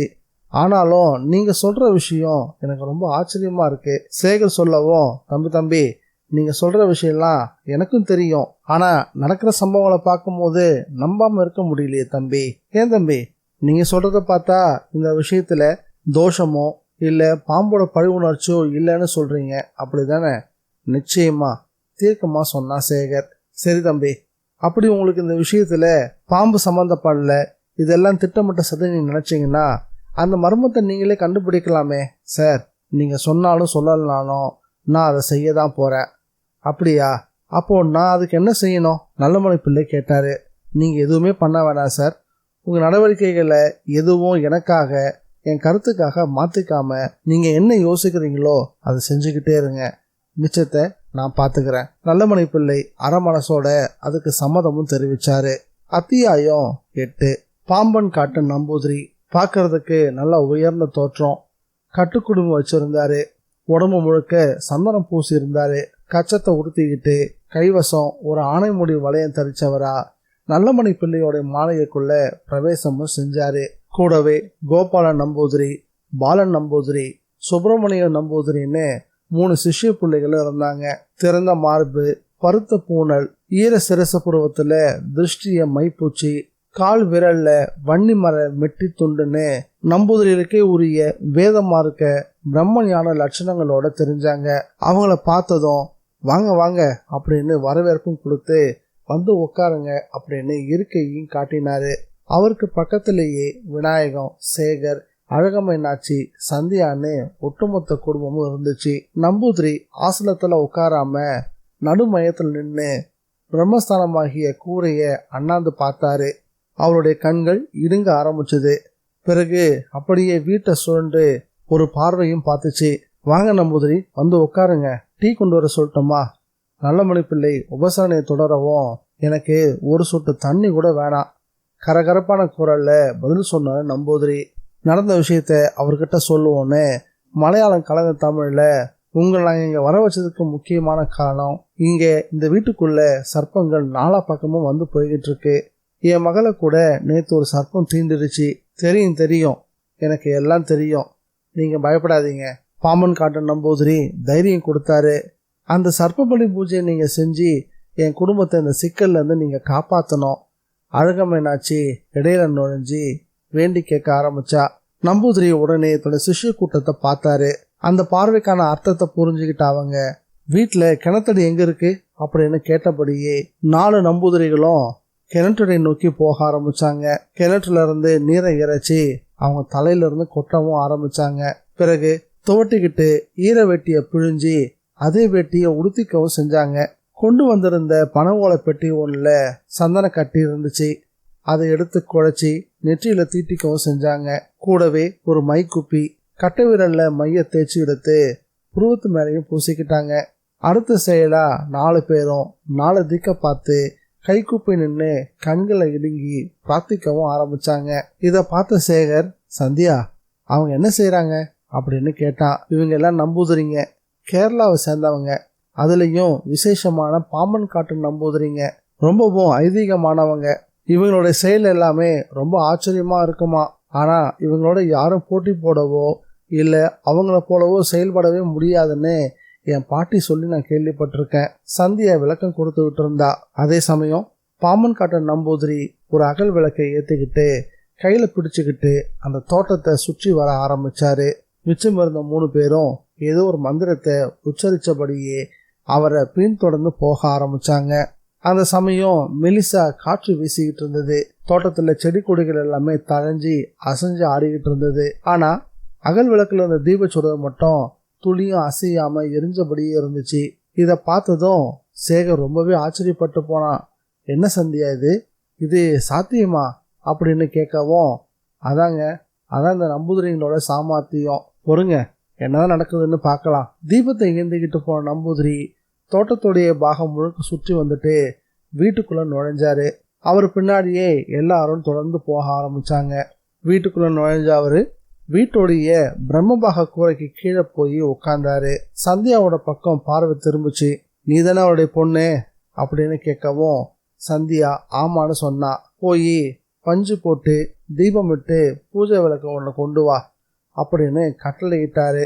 அடுத்த நிமிடமே அதை தீவிரமா செஞ்சு முடிச்ச சந்தியா, கீழே ஒரு ஸ்ரீசக்கர கோலம் போடு அப்படியே போட்டா. அது மேல தீப விளக்கவை சொன்னபடியே செஞ்சா. விளக்குல நெய்ய விட்டு தீபத்தை ஏத்து சொன்னபடியே சந்தியா செஞ்சு முடிக்கவும், சரி ஓரமா போய் நில்லு. அவருடைய கட்டளைகள் என்னவா இருந்துச்சோ அதை தீவிரமா செஞ்சு முடிச்சுட்டு ஓரமா வந்து நின்னா. நம்பூதிரியோட பார்வை தன்னோட சிசு பிள்ளைகள் ஒருத்த மேல போய் விழுந்துச்சு. அந்த பார்வைக்கான அர்த்தத்தை புரிஞ்சுக்கிட்ட அவன் ஒரு பனையோட பெட்டிய அவர் முன்னாடி கொண்டு வந்து வச்சு அவருடைய மூடியை திறந்தான். உள்ள கடல் சோழிகள் நிறையவே இருந்துச்சு. சந்தியாவை பார்த்து, இதுல ஒரு கை பாகம் சோழியை எடுத்துக்கோ நம்பூதிரி சொல்லவும், சந்தியா நெருங்கி வந்து சோழிய கையில அள்ளினா. அவன் அள்ளிய சோழிகளை தரைக்கு மேல வைக்கவும், அதுல இருந்து ஒரு உள்ளங்கை அளவை ஒதுக்கி வச்சுட்டு மீதி இருந்த சோழிகளை எடுத்து விளக்குக்கு முன்னாடி போட்டாரு நம்பூதிரி. சரிபாதி சோழிகள் கவிழ்ந்தும் மறுபாதி நிமிர்ந்து விழுந்துச்சு. அவருடைய முகம் உடனே மாறி போச்சு. இதை கவனிச்ச நல்லமணி பிள்ளை, என்ன நம்பூதிரி பிரசனமா பாக்குறீங்க அப்படின்னு கேட்கவும், ஆமா என்ன வந்திருக்கு 8 அப்படின்னா அழகமீனாட்சி விளக்கம் கேட்கவும், பாம்பன் காட்ட நம்பூதிரி நிமிர்ந்து பிரம்மபாகத்தோட கூரையினுடைய கூரிய முனைய திரும்பவும் பார்த்தாரு. பார்த்துட்டு நல்லமணி பிள்ளையை பார்த்து, இந்த மனையில சர்ப்பதோஷம் இருக்கு. என்னது மனையில சர்ப்பதோஷமா, எனக்கு புரியலையே அப்படின்னு கேட்டார் நல்லமணி பிள்ளை. ஒரு காலத்துல இங்க நாகராஜனுக்கு ஒரு கோவில் இருந்திருக்கு. அதை இடிச்சிட்டு இந்த மனை கட்டப்பட்டிருக்கு. பின்னாடி சாந்தி பரிகாரம் செஞ்சதால அந்த சாபம் வீரியம் இல்லாம போச்சு. ஆனா நீ திரும்பி இதே தப்ப செஞ்சு அந்த சாபத்துக்கு உயிர் கொடுத்துட்ட. நல்லமணி பிள்ளை இதை கேட்டதும் என்ன சொல்றதுன்னு தெரியாம தவிக்க ஆரம்பிச்சாரு. கொஞ்ச நேரம் மௌனமா இருந்தாரு. நான் அப்பாவே சொன்னேன், கேட்கல. இவன் நல்ல பாம்பு அடிக்கலாமா, அதுலயும் அது தாயும் குட்டியுமா ஈனும்போது அதை அடிக்கலாமான்னு கேட்டேன். அழகமீனாட்சி புலம்ப ஆரம்பிச்சுட்டா. கொஞ்சம் வாய மூடுறியா, அது ஒரு விஷ ஜந்து. சிங்கம் புலி கடிக்க வந்தா திருப்பி தாக்க மாட்டியா என்ன? அந்த மாதிரி நானும் பண்ணேன். நல்லமணி பிள்ளை தன்னுடைய செயலுக்கு விளக்கம் கொடுத்துக்கிட்டு இருக்கவும் அதை கேட்ட நம்பூதிரி கோபப்பட ஆரம்பிச்சுட்டாரு. தன்னுடைய சிசு பிள்ளைகளை பார்த்துட்டு போலாம் அப்படின்னு சத்தமா சொன்னாரு. சொன்னவரு வேகமா எழுந்திருச்சு கிளம்ப முயற்சி பண்ணவும், நம்பூதிரி என்ன இது எங்க பூஜை? அழகம்மா கிட்டத்தட்ட அலறவே செஞ்சா. என்ன சர்ப்பத்தாக்கம் செஞ்சுட்டு அதை தற்காப்புன்னு சொல்லிக்கிட்டு இருக்காரு இவரு. நல்ல சர்ப்பம் ஒரு தெய்வம், அது ஒரு சின்ன குழந்தைய கூட தானா தீண்டாது. நம்பூதிரியோட விளக்கம் சேகரை ரொம்பவே ஆச்சரியப்படுத்துச்சு. அப்போ நல்ல பாம்பை பார்த்தா அடிக்க கூடாதா, விட்டுடணுமா அப்படின்னு கேட்டான். நம்பூதிரியோட பார்வை உடனே அவன் பக்கம் திரும்பிச்சு. யார் நீ அப்படின்னு கேட்டாரு நம்பூதிரி. நான் என் பேரு சேகர் அப்படின்னு சொல்லி முடிச்சான். ஆமா நம்பூதிரி, இவர் தான் இந்த வீட்டுக்கு மாப்பிள்ளைய வரப்போறவரு, நல்லமணி பிள்ளை அவனை அறிமுகம் செஞ்சு வச்சாரு. ஓஹோ, நான் சொல்றத உன்னிப்பா கேளு. சர்ப்பங்களை நீ பார்த்தேன்னா அது உன்னுடைய கெட்ட காலம்னு அர்த்தம்.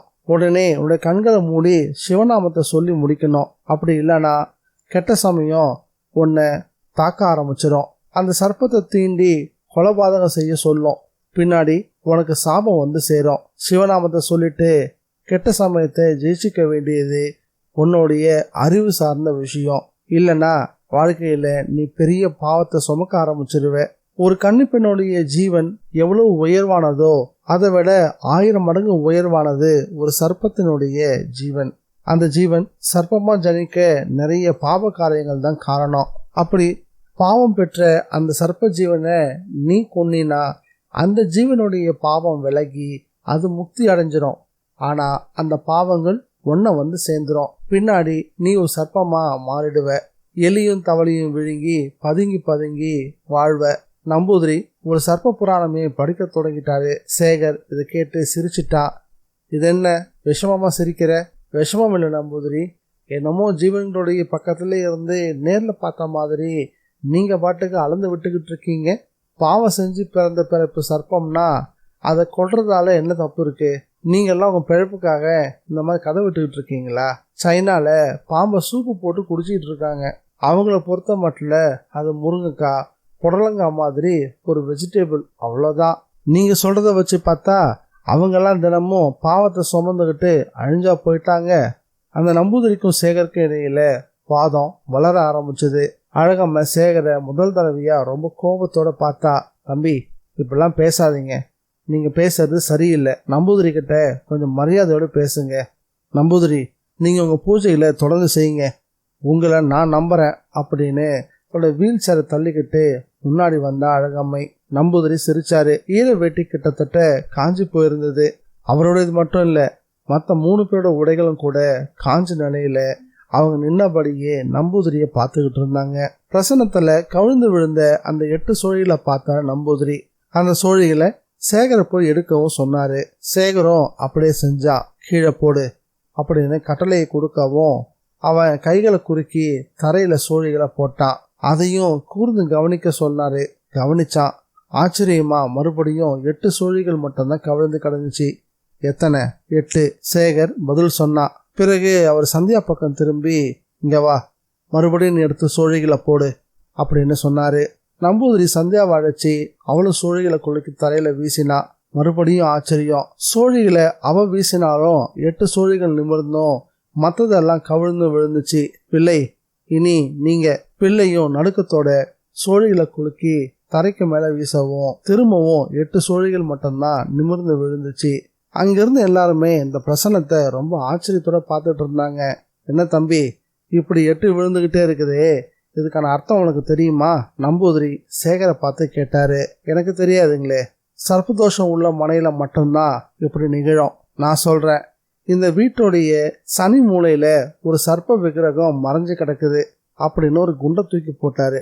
என்னது, இந்த வீட்டுக்குள்ள சர்ப்ப விக்கிரகமா? ஆமா. அவர் ஆமோதிச்சதோட சந்தியா ஏத்தி வச்சிருந்த அந்த பஞ்ச தீப விளக்க கையில பிடிச்சுக்கிட்டு வாஸ்து சாஸ்திரப்படி சொல்லக்கூடிய சனி மூலை அப்படின்ற வீட்டுக்கு வெளிப்பக்கமா இருக்கக்கூடிய நைரூக பாகத்தை நோக்கி நடக்க ஆரம்பிச்சாரு. சிஷ்யர்களும் பின்தொடர்ந்து போனாங்க. அந்த பாகத்துல ஒரு பெரிய ஒதிய மரம் ஒன்று இருந்துச்சு. மரக்கிளைகள்ல காக்கை குருவி கூட்டம் திமு திமுன்னு விளக்கோட நம்பூதிரி நடந்து வரதை பார்த்ததும் அந்த குருவி கூட்டம் வானத்துல ஏறி பறக்க ஆரம்பிச்சிருச்சு. அந்த பறவை கூட்டத்துல பெரும்பாலும் காக்கைகள் தான் அதிகமா இருந்துச்சு.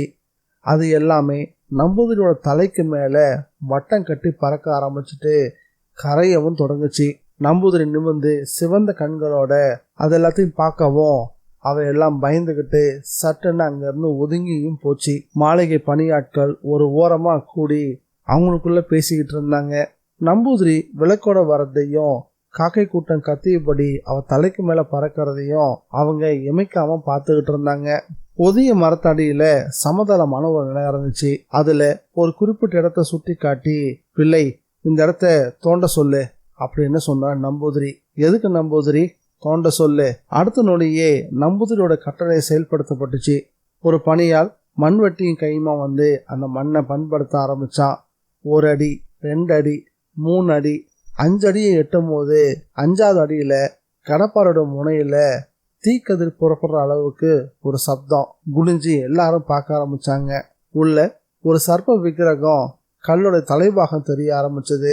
அடுத்த 5வது நிமிஷத்துல முழுவதுமா தோண்டப்பட்டு 2 அடி உயரம் இருக்கக்கூடிய சர்ப்ப விக்கிரகம் ஒண்ணு எல்லார் கண்கள்லயும் பட ஆரம்பிச்சது. பாத்தீங்களா பாத்தீங்களா அப்படின்னு சத்தமா கேட்டாரு நம்பூதிரி. நம்பூதிரி கத்தவும் எல்லாரும் வாயை இருக்க மூடிக்கிட்டாங்க. இது ஒரு நாகக்கண்ணியோடைய பிரதமை. ஆனா இதுக்கு பூஜைகள் செய்யப்படல.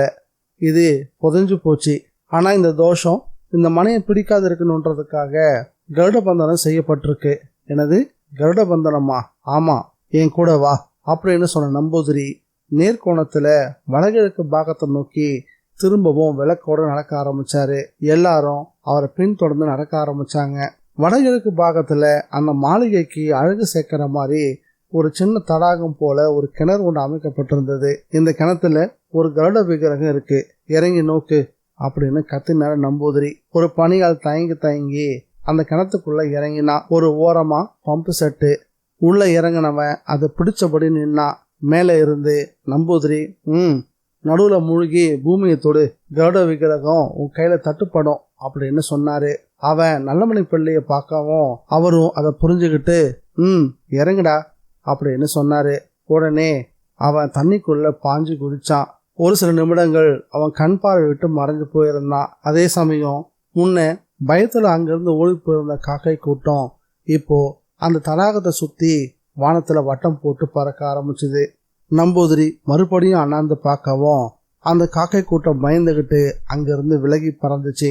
அதே சமயம் தண்ணிக்குள்ள மூழ்கி இருந்த அவன் வேகமா வெளியே வந்து, முதலாளி ஒரு பெரிய செலவு ஒண்ணு இங்க இருக்கு அப்படின்னு சொன்னான். எடுத்துக்கிட்டு வர்றதுக்கு என்ன அப்படின்னு நல்லமணி பிள்ளை கேட்கவும், ஐயோ அது அவ்வளோ பாரமா இருக்கு, என்னாலலாம் தூக்கிட்டு வர முடியாது, ஒரு ஆள் பத்தாது, குறைஞ்சது 10 பேராச்சும் வேணும் அப்படின்னு சொல்லவும், இல்ல அது அங்கிருந்து எடுக்க வேண்டாம், அது அங்கேயே இருக்கட்டும், அது ஒரு கருட விக்கிரகம், முந்தைய நாகதோஷத்துக்கான பந்தனம் செய்யப்பட்டிருக்கு, அதை செஞ்சது உன்னோட முன்னோர்கள் தான். இப்ப நீயும் சர்ப்பபலி பூசையும் பந்தனமும் செஞ்சாகணும், இல்லைன்னா மரணங்கள் தொடரும்.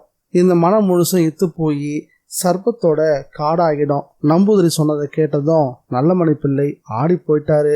நம்பூதிரி, முதல்ல பூசையையும் பந்தனத்தையும் பண்ணி பிடிங்க, தாமதம் மட்டும் பண்ணிடாதீங்க அப்படின்னு அவர் சொல்றதுக்கு முன்னாடி அழகம்மா முந்திக்கிட்டு கெஞ்சவே ஆரம்பிச்சிட்டா. ஏன் அதை நல்லமணி பிள்ளை சொல்ல மாட்டாரா அப்படின்னு நக்கலா கேட்ட நம்பூதிரி. கிட்டத்தட்ட சூழ்நிலையை புரிஞ்சுக்கிட்ட நல்லமணி பிள்ளை, அதுக்காக தான் உங்களை கூட்டிட்டு வந்திருக்கோம், பந்தனமும் பூசையும் செஞ்சு முடிங்க அப்படின்னு சொல்லவும், அதை நீங்க முழு மனசோட சொல்ற மாதிரி தெரியலையே, அரை மனசோட சொல்றீங்க அப்படின்னு நம்பூதிரி நேரடியாவே அவரை பார்த்து கேட்டாரு. இல்ல நான் முழு மனசோட தான் சொல்றேன், நீங்க செய்ய வேண்டிய பூசையையும் பந்தனத்தையும் செஞ்சு முடிங்க, இனிமே எங்க யார் கண்ணிலையும் ஒரு பாம்பு கூட படவே கூடாது, அப்படின்னா என் கூட உள்ளவா. அவர் திரும்பவும் விளக்க கையில பிடிச்சுக்கிட்டு வீட்டை நோக்கி நடக்க ஆரம்பிச்சாரு. எல்லாரும் பின்தொடர்ந்து அவரை நோக்கி போக ஆரம்பிச்சாங்க. முன்னோக்கி போய்கிட்டு இருந்த நம்பூதிரி ஒரு இடத்துல தயங்கி நின்னாரு. அவர் நின்றுட்டு இருந்த இடத்துக்கு இடபாகத்துல மனோரஞ்சித மரம் ஒண்ணு இருந்துச்சு. அதனுடைய உச்சி பாகத்தை நம்பூதிரி நிமிர்ந்து பார்த்தாரு. அங்க நிறைய மஞ்சள் நிற பூக்கள்லாம் இருந்துச்சு. அந்த பூக்களுக்கு மேல ஒரு நாகம் படம் எடுத்தபடி எல்லாரையும் கூர்ந்து கவனிச்சுட்டு இருந்தது. இத நம்பூதிரி கவனிச்சாரு. நம்பூதிரி கவனிச்சத அங்கிருந்து எல்லாருமே கவனிச்சாங்க. அந்த சர்ப்பம் படம் எடுத்து நின்னதை பார்த்ததுமே அங்கிருந்த எல்லாரும் பயத்துல நடுங்கி போனாங்க. அத்தியாயம் 9. அந்த நாகம் 6 அமர விடைச்சுக்கிட்டு படம் எடுத்தபடி எல்லாரையும் கூர்ந்து கவனிச்சது. அங்கிருந்து எல்லாருமே அதிர்ச்சியில உறைஞ்சு போயிருந்தாங்க. நம்பூதிரியோட கால்கள் அந்த மகிழ மரம் நோக்கி நடக்க ஆரம்பிச்சது. நாகத்துக்கு சில அடி முன்னாடி போய் நின்னவரே கையை கூப்பி அதை வணங்கினாரு. அதை பார்த்ததும் அந்த நாகம் ரொம்ப சீற்றத்தோட சீர ஆரம்பிச்சுது. அதோட தலைய முன்னும் பின்னுமா ஆட்டி அவரையே கூர்ந்து கவனிக்கவும் செஞ்சுது. சேகரால இன்னுமே கூட நடந்துகிட்டு இருக்க விஷயத்த நம்பவே முடியல. சந்தியா அவனை ஒட்டி நின்னபடி நடுங்கி போயிருந்தா. நாகம் மெல்ல மெல்ல படம் எடுத்ததுல இருந்து சகஜ நிலைக்கு திரும்ப ஆரம்பிச்சது. அப்படியே மரத்தை விட்டு கீழேயும் இறங்குச்சு. புல் தரையில ஓடவும் தொடங்குச்சு. எல்லாரும் பார்த்துக்கிட்டு இருக்கும் போதே மாளிகைக்கு பின்பக்கமா இருந்த ஒரு அடர்ந்த புதர் கூட்டத்துக்குள்ள புகுந்து மறைஞ்சும் போச்சு. அது கண்ணை விட்டு மறைஞ்சதும் எல்லாரும் அப்பாடா அப்படின்னு பெருமூச்சு விட்டாங்க. பாத்தீங்களா, அது இந்த இடத்துக்கு வந்ததும் நான் அதை நமஸ்காரம் பண்ணேன். அது தன் வழியே போயிருச்சு. அதுதான் இந்த நாக சர்ப்பத்தினுடைய இயல்பு. இதை முதல்ல நீங்க புரிஞ்சுக்கோங்க அப்படின்னு விளக்கம் கொடுத்தாரு நம்பூதிரி. கண்ணால பார்த்தாதான் நம்புன்னு சொல்லக்கூடிய நபர்களால கூட இந்த காட்சியை பார்த்த பிறகு வாய் திறக்கவே முடியாது. அப்படி ஒரு அதிசயமான காட்சியை தான் பார்த்துக்கிட்டு இருந்தாங்க. நல்லமணி பிள்ளை பெட்டி பாம்பா அடங்கி போயிருந்தாரு. சரி நம்பூதிரி, நீங்க சொன்னதை நான் ஒத்துக்கிறேன். பலி பூசைய எவ்வளவு சிறப்பா நல்ல விதமா செய்ய முடியுமோ அதை அப்படியே செஞ்சிருங்க. நான் அன்னைக்கு அந்த நாகங்களை அடிச்சிருக்க கூடாது. நான் பண்ணது மிகப்பெரிய பாவன்றதை ஒத்துக்கிறேன். நெடுஞ்சான் கடியா விழுந்து ஒப்புதல் வாக்குமூலம் கொடுத்தாரு நல்லமணி பிள்ளை. சரி சரி, வீட்டுக்குள்ள வாங்க. நம்பூதிரி மனைக்குள்ள நுழைஞ்சாரு. மற்றவங்களும் அவருக்கு பின்னாடியே கால் எடுத்து வச்சு நடக்க ஆரம்பிச்சாங்க. அங்கிருந்து வேலைக்காரங்கள ஒருத்தன் நடக்கிற சம்பவத்தை பார்த்த பிறகு, பரவாயில்லையே, இந்த பாம்புங்க எங்க முதலாளியே காலில் விழ வச்சிருச்சுல்ல அப்படின்னு இன்னொருத்தங்கிட்ட சொல்லவும், டேய் சத்தம் போடாதரா, கட்டி வச்சு தோலை உரிச்சு விடுவாரு, அவரு கிழிப்பாரு, அவரே இப்ப கிழிஞ்சு போய் கிடக்குறாரு, என்னதான் உரிக்க போறாராக்கும் அப்படின்னு கிண்டலா பேசவும் செஞ்சான். அவங்க 2 பேரும் பேசிக்கிட்டு இருந்த விஷயம் விநாயகன் காதுல விழதான் செஞ்சது. அவரும் முறை போட திரும்பி அவங்கள பார்த்தாரு. அவருடைய பார்வை அவங்க மேல பட்டதும் அவங்க வாயை இருக்க மூடிக்கிட்டாங்க. வீட்டோடைய மைய பாகம் சர்ப்ப பலி பூஜைக்கான ஏற்பாடுகள் தொடங்கிருச்சு. வீட்டுல எந்த ஒரு கதவையும் ஜன்னலையும் அடைச்சு வச்சிருக்க கூடாது, எல்லாத்தையும் திறந்து வைங்க அப்படின்னு உத்தரவு போட்டாரு நம்பூதிரி. நல்லமணி பிள்ளையினுடைய மொத்த மாளிகையும் வெயில் பட திறந்து கிடந்துச்சு. கழிவறையில் இருந்த துவாரங்களை ஏற்கனவே பாம்பு பயத்தால அடைக்க சொல்லியிருந்தாரு நல்லமணி பிள்ளை. இப்போ அதையும் நம்பூதிரி திறந்து வைக்க சொல்லிட்டாரு. நல்லமணி பிள்ளை நம்பூதிரி கிட்ட ஏன் இதெல்லாம் பண்றீங்க அப்படின்னு கேட்கவும், எந்த வழியாகவும் அந்த பலிநாகம் இங்க வரலாம் இல்லையா, அதுக்காக தான் அப்படின்னு சொன்னாரு. ஏன்னா வரப்போறது ஒரு நாகம் கிடையாது, மொத்தம் 9 நாகங்கள் இங்க வரப்போகுது. நம்பூதிரி இந்த விஷயத்த சொல்லும் போது ஏற்கனவே பயத்துல உறைஞ்சு போயிருந்த நல்லமணி பிள்ளை மேலும் பயத்துல ரொம்பவே உறைஞ்சு போயிட்டாரு. இரவுல பலி பூஜை செய்யறதுக்கான இடத்தை சுற்றிலும் மூங்கில் தட்டிய வச்சு அடைச்சி பூட்டப்படும். பிறகு சுவாமி துவாரங்கள்ல கூட சந்தனம் வச்சு அடைக்கப்பட்டு இன்னைக்கு பகல்ல எத்தனை திறந்து கிடக்குதோ அத்தனையையும் மூடப்படும். இதுக்கு நடுவுல ஒரே ஒரு நடுத்வாரம் வழியா நாகங்கள் வந்து மஞ்சள் குங்கும மேடையில 9 கிண்ணங்கள்ல வைக்கப்பட்டிருக்கக்கூடிய நவதானியங்கள் மற்றும் பூஜை பிரசாதங்கள் மேல விழுந்து புரண்டு அதை ஆசீர்வாதம் பண்ணிட்டு போகும். பிறகு அது எல்லாத்தையும் நம்ம வலிச்சு எடுத்து ஓடக்கூடிய நதியிலேயோ இல்ல ஒரு கிணற்றிலேயோ இல்ல குழி தோண்டியோ புதைச்சிடணும். அப்படி செஞ்சு முடிச்சோம்னா அந்த நாகதோஷம் நீங்கிடும். இதுதான் நாகபலி பூஜையினுடைய ஐதீகம். அதுக்கேற்ற மாதிரியே பாகங்களும் திறந்து வைக்கப்பட முடிஞ்ச இடத்துல எல்லாத்தையும் தாழம்போல் மலர்கள் தோரணமா கட்டப்பட்டுச்சு. கூடவே தென்னம்பாலை செவ்விளநீ குலைகளும் அங்கங்க கட்டப்பட்டுச்சு. அழகம்ம செய்யப்படுற ஏற்பாடுகளை கூர்ந்து கவனிச்சுக்கிட்டு இருந்தா. திரும்பவும் குளிச்சு முடிச்சுட்டு ஈர சொட்ட வந்து நின்னாங்க அந்த 4 நம்பூதிரிகளும். ஹோமம் வளர்த்து யாகம் எல்லாம் செஞ்சாகணும். மொத்தமா 1,00,000 ஆவர்த்திகள், அதாவது தலைக்கு 25,000 ஆவர்த்தி வீதம் ஒவ்வொரு நம்பூதிரியும் ஹோமகுண்டத்துல தீ வளர்ப்பாங்க. அதுக்கு தேவையான 10 டின் நெய்யும் வந்து இறங்கியாச்சு. கூடவே கருப்பு துணியும் வந்து இறங்குச்சு. அதை நல்லா விரிச்சு ஹோமகுண்டத்தை சுற்றி பரப்பி வச்சாரு ஒரு நம்பூதிரி. பாமன் காட்டு நம்பூதிரி மட்டும் ஹோமகுண்டத்துக்கு முன்னாடி உக்காந்தாரு. நல்லமணி பிள்ளைய குளிச்சுட்டு வர சொன்னாரு. அவரும் ஈர உடலோட அங்க வந்து நின்னாரு. வந்ததும், பிள்ளை இங்க வாங்க அப்படின்னு கூப்பிட்டாரு. இங்க வந்து உட்காருங்க அப்படின்னு சொல்லவும் அவர் குறிப்பிட்டு கை காட்டின இடத்துல வந்து உட்கார்ந்தாரு நல்லமணி பிள்ளை. அவர் கையில ஒரு கோலை கொடுத்தாரு. அந்த கோல் வேல மரத்தை குழஞ்சு செய்யப்பட்ட ஒரு கோல். பார்க்கறதுக்கு சர்ப்ப ஊரு போல தெரிஞ்சது. அந்த கோலை பற்றிக்கிட்டு ஹோமகுண்டத்துல பீடபாகத்தை தொட சொல்லவும் பிள்ளையும் தொட்டாரு. நீதான் இப்போ கர்த்தா பிள்ளை, கண்மூடி நல்லா பிரார்த்தனை பண்ணிக்கோ. நான் இப்போ நாகம்மைய கூப்பிட போறேன். அந்த நாகம்மை என் மேல வரும். அந்த நாகம்மை எதை கேட்டாலும் அதை ஹோமகுண்டத்துல நீ அதை வார்க்கணும், புரியுதா அப்படின்னு கேட்டாரு. தலையசைச்சாரு நல்லமணி பிள்ளை. வலது கரம் கோலை ஹோமகுண்டத்துக்கு மேல வீடபாகத்துல வச்சபடி பிடிச்சிருக்க. நம்பூதிரியோட கண்கள் குவிஞ்சி பிரார்த்தனையோட இடுங்க ஆரம்பிச்சது. உதட்டுல மந்திரத்தோட முணுமுணுப்பு தொடங்குச்சு. சுத்தி நிக்கிறவங்க எல்லாம் உறைஞ்சு போய் அந்த காட்சியை பார்த்துக்கிட்டு இருந்தாங்க. சேகர் ஒரு வீடியோ கேமராவால நடந்த எல்லாத்தையும் படம் எடுத்துக்கிட்டு இருந்தான். அவரு மந்திரங்களை கொஞ்சம் சத்தமாவே உச்சாரணம் பண்ண ஆரம்பிச்சாரு. நம்பூதிரினுடைய தலைக்கேசம் அவள ஆரம்பிச்சது.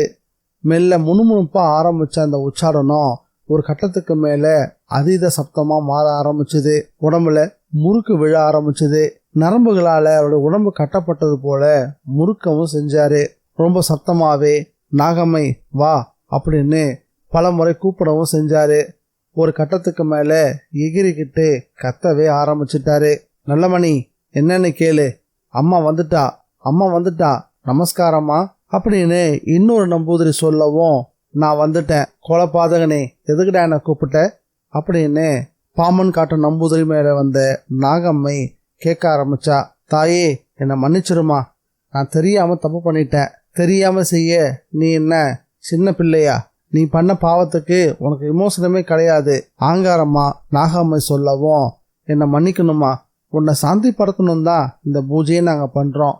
உனக்கு என்ன வேணும்னு நீ கேளு, நான் அதை உனக்கு நைவேதனமா செய்யறேன். எதை கேட்டாலும் தருவியா? தரேன் தாயே, சத்தியம் பண்ணு. சத்தியம் சத்தியம் சத்தியம்னு 3 முறை சத்தியம் பண்ணாரு. என்னோட எத்தனை குஞ்சுகள் நீ கொன்ன ஞாபகம் இருக்கா? 12. அதுக்கு என்ன பரிகாரம் சொல்லட்டுமா? சொல்லு தாயே. என் மகளோட எடைக்கு எடை தங்கத்தை இந்த யாக குண்டத்துல நீ சேர்த்தாகணும். நல்லமணி பிள்ளை இதை கேட்டதும் திகச்சு போய் தடுமாற ஆரம்பிச்சிட்டாரு. என்னடா பாதகா, பதிலையே காணோம்? தங்கன்னொன்னே உன் மனசு இறங்கி வர மாட்டேங்குதோ? சரி தாயே, உன் விருப்பப்படியே நான் செய்யறேன். ஒரு குந்துமணி அளவு கூட தங்கம் குறையக்கூடாது, புரிஞ்சுதா அப்படின்னு நாகம்மை சொல்லவும் திரும்பவும் பிள்ளை திகச்சு போய் விடை கொடுத்தாரு. என்ன பேச மாட்டேங்கிற? சர்ப்பபலி பூஜையில சர்வ பார்த்தியாகமும் செஞ்சாகணும். அப்பதான் பூஜை நல்லபடியா முடியும், சாந்தியும் ஏற்படும். இல்லனா உன் சந்ததியில யாருமே உயிரோடவே இருக்க முடியாது. கடைசியா நீயும் இருக்க மாட்ட, உன்னையும் நான் இருக்க விட மாட்டேன். ஆங்காரமா நாகம்மை சொல்லவும், சரி தாயே, நீ என்ன கேட்குறியோ அதை நான் செஞ்சிடறேன். எங்களை வாழ விடு, அது போதும். பேச்சு மாற மாட்டியே? மாறமாட்டேன் தாயே, மாறமாட்டேன். சரி, கோலை எடுத்துக்கோ, எழுந்து ஒத்தி போய் நில்லு நாகம்மை சொல்லவும் அப்படியே செஞ்சாரு நல்லமணி பிள்ளை. அவளுடைய முகத்துல இனம் புரியாத ஒரு கலவரம். நடக்கிற எல்லாத்தையும் பார்த்துக்கிட்டு இருந்த சேகர் அவர்கிட்ட நெருங்கி வந்தான். சார் அப்படின்னு கூப்பிடவும், இன்னும் என்ன சார், மாமான்னு கூப்பிடுங்க மாப்பிள்ள, ஏதோ ஒன்று. இது என்ன இடைக்கிடைக்கு தங்கம் கேட்கறதெல்லாம் சரியா? அதான் நீங்களே பார்த்தீங்களே, அதை நிவேதனம் பண்ணியாகணும். அதை தான் தங்கத்துல தான் பண்ணணுமா என்ன? சேகர் கேட்கவும், இதுக்கான பதில நாம எப்படி சொல்றது? நம்பூதிரி தான் சொல்லணும் அப்படின்னு நல்லமணி பிள்ளை சொல்லவும், நம்பூதிரியா அப்படின்னு சேகர் ஆச்சரியத்தோட நம்பூதிரி பக்கம் திரும்பினா. அதே சமயம் நம்பூதிரி சேகரை முறைப்போட பார்த்துக்கிட்டு இருந்தாரு. தங்கத்துல தான் நிவேதனம் பண்ணணும், அதுலயும் சந்தியாவோட எடைக்கு எடை தான் பண்ணியாகணும். நம்பூதிரி தெளிவா சொல்லிட்டாரு. இதை கேட்டதும் சேகர், இல்ல எடைக்கெடை தங்கன்னு சொல்றீங்களே, அதை கேட்கும் போதுதான் கொஞ்சம் எனக்கு நெருடலா இருக்கு அப்படின்னு சொல்லவும், இங்க பாரு, எனக்கு இதெல்லாம் அற்பம். நாகம்மைக்காக நான் உயிரையும் தருவேன். பாவம் போனா போதும்னு நினைக்கணும், அதை விட்டுட்டு தங்கம் பெருசுன்னு நினைக்க கூடாது. தங்கத்தை நீ குப்பையா நினைக்கணும். நீங்க சொல்றது சரிதான், ஆனா யாராவது ஏழைக்கு அந்த தங்கத்தை கொடுத்தா அது அவங்களுக்காச்சும் பயன்படுமே. சேகர் கேட்கவும், அதை பத்திலாம் எனக்கு தெரியாது. நாகம்மா சொன்னதை நான் சொல்லிட்டேன், அவ்வளவுதான். அவ்வளவு தொகை இல்லைன்னா என்ன பண்றது? இல்லைன்னா நல்லமணி நாகம்மா கிட்ட சொல்லட்டுமே, அவளுக்கு தெரியும் நல்லமணி கிட்ட எவ்வளோ இருக்கு எவ்வளோ இல்லைன்னு. நம்பூதிரியோட பதில் நல்லமணி பிள்ளையே கொஞ்சம் இடிஞ்சு போக வச்சிருச்சு. இங்க பாருங்க மாப்பிள்ள, இருக்கோ இல்லையோ எதையாவது வித்து தங்கத்தை வாங்கியாவது நான் இந்த நிவேதனத்தை பண்ணி முடிச்சிடுறேன். நான் இந்த மிரட்டல்ல இருந்தும் சாபத்துல இருந்து விடுபட்டா எனக்கு போதும். நல்லமணி பிள்ளை சாஷ்டாங்கமா விழுந்து வணங்கி ஒப்புதலே கொடுத்துட்டாரு. சேகர் கோபத்தோட நகத்தையே கடிக்க ஆரம்பிச்சிட்டான். எல்லாம் முட்டாள்தனம். சந்தியா கிட்ட வந்து சொன்னான், எதுவும் பேசாதீங்க, நாகம்மா கோபத்துக்கு ஆளாகாதீங்க அப்படின்னு அவ பயபக்தியோட சேகரையே கட்டுப்படுத்த ஆரம்பிச்சா. அத்தியாயம் 10. யாககுண்டம் எரிய தொடங்குச்சு. ஆவர்த்திகள்லாம் நிகழ ஆரம்பிச்சது. நல்லமணி பிள்ளையின் மாளிகை முழுக்க ஒரே புகை மூட்டம். கை கூப்பிக்கிட்டு பேசா மடந்தையா அமர்ந்திருந்தா அழகம்மை. 4 நம்பூதிரிகளும் மந்திர உச்சாரணங்களோடு சேர்ந்து நெய்யை விட்டு தீ வளர்த்தாங்க. அந்த தீ நாக்கு பிரம்மபாகம் கூற வரைக்கும் திகு திகுன்னு எரிய ஆரம்பிச்சது. சந்தியா, உன்னோட இடம் என்ன? ஏன் 48 கிலோ? மை குட்னஸ், அவ்வளோ தங்கத்தையும் வாங்கி இந்த நெருப்பில் போட்டா என்னத்துக்கு ஆகிறது? சேகர் ரொம்பவே சலிச்சுக்க ஆரம்பிச்சிட்டான். இங்க பாருங்க சேகர், சில வீடுகளில் சாகிற வரைக்கும் உப்பு போட்டு சாப்பிடக்கூடாது, சொந்தமா எதையும் வச்சுக்க கூடாது, எல்லாத்தையும் கோயிலுக்கு கொடுத்துடணும்லாம் சில சமயங்களில் பிரசன்னம் வருமா, எங்க பாட்டி சொல்லியிருக்கா. சந்தியா சொல்லவும், இல்லை சந்தியா, நடக்கிற விஷயத்த என்னால் ஏற்றுக்க முடியல. தங்க என்ன லேசுப்பட்ட சமாச்சாரமா என்ன? அதுவும் 48 கிலோ. உங்களுக்கு என்ன விட 48 கிலோ தான் தங்கம் பெருசா சேகர்? சந்தியா கேட்கவும், முட்டாள் மாதிரி பேசாத சந்தியா, இழப்புக்காக வருத்தப்பட்டு பேசல, இந்த காரணம் தான் எனக்கு சரியா படல.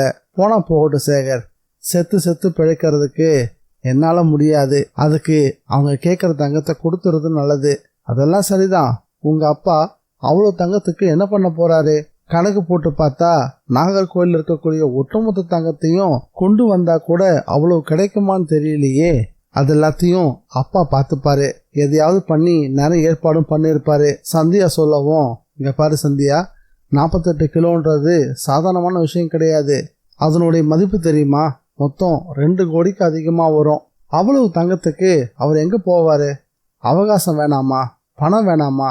தங்கம் கிடைக்கணுமே, ஏன் எதுக்குன்னு இதுக்கு பின்னாடி எவ்வளவோ கேள்விகள் என் மனசுக்குள்ள இருக்கு.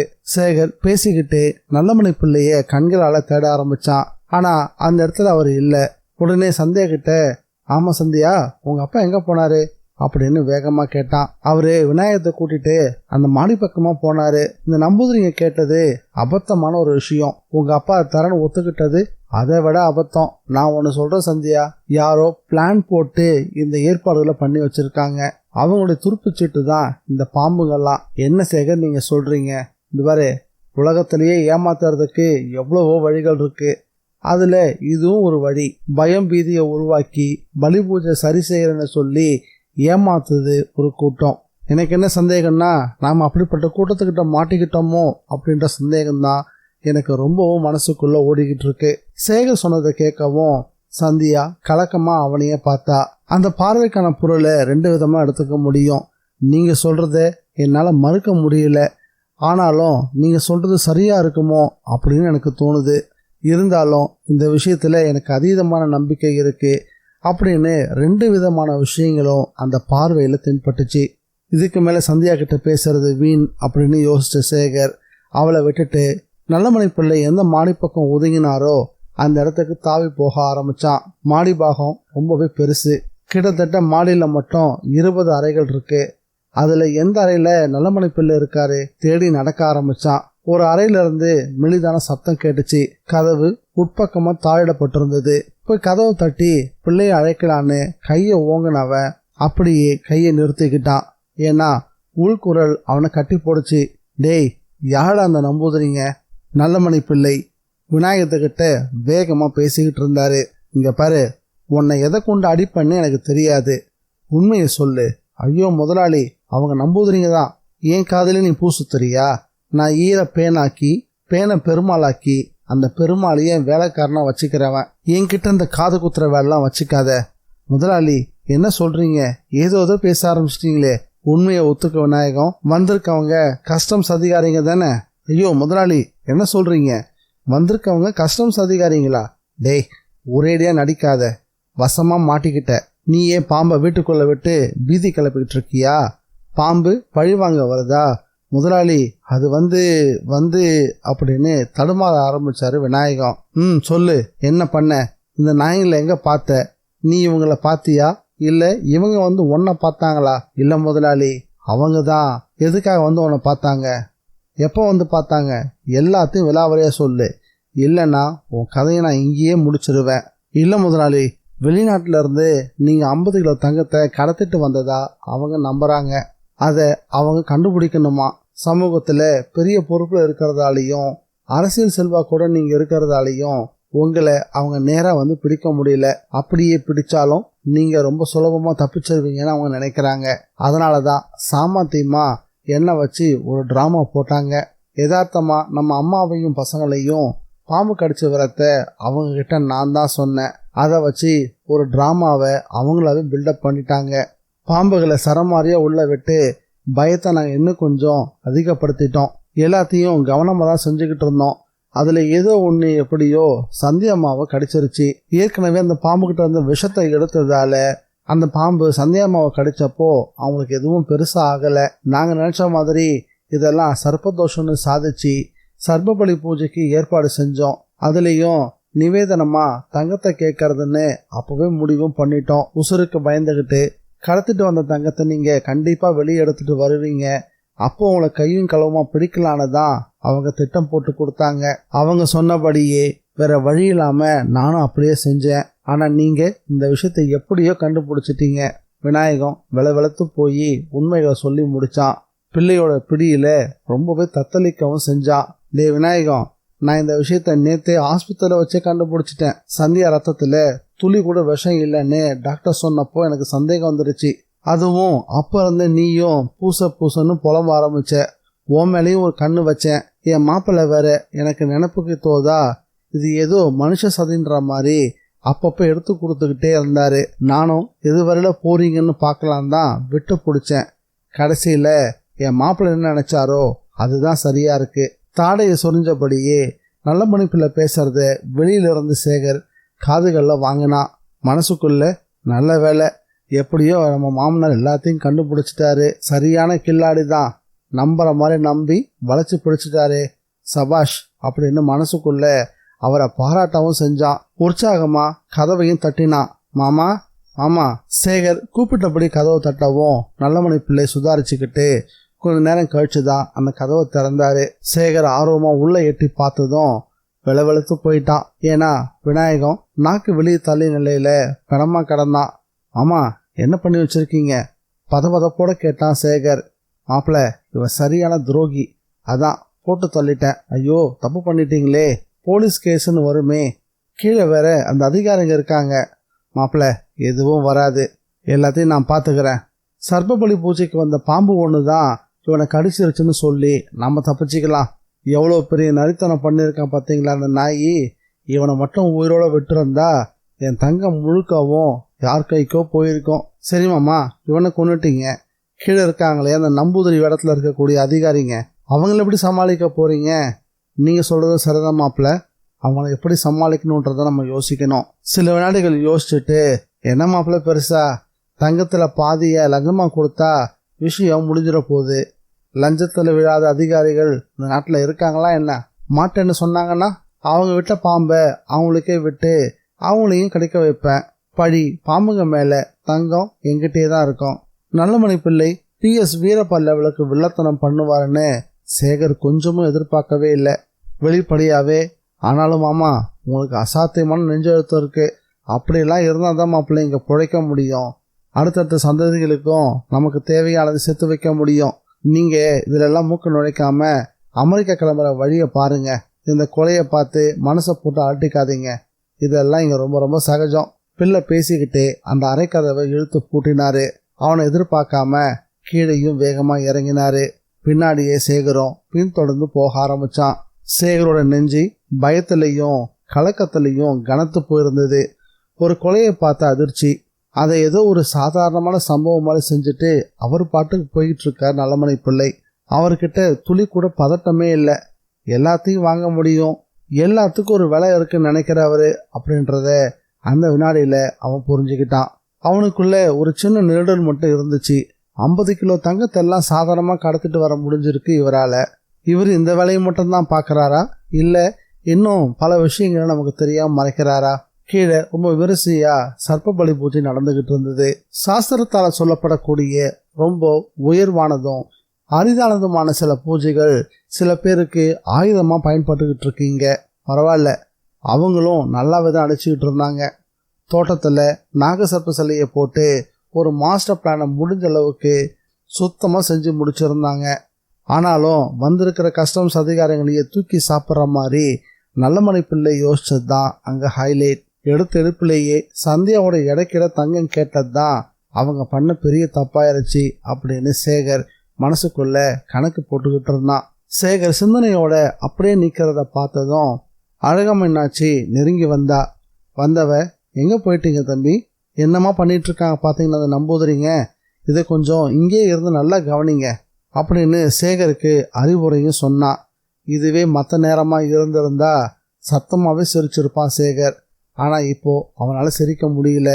ஆமாம், இந்த விநாயகர் எங்கே, ஆளையே காணோம்.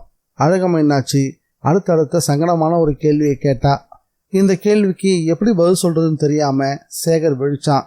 அதுக்குள்ள சந்தியா பக்கத்துல வந்தா. புகை காரணமா அவளுடைய கண்கள்ல ஒரே கரிச்சல். எங்க போயிட்டீங்க, அப்பாவை பார்த்தீங்களா?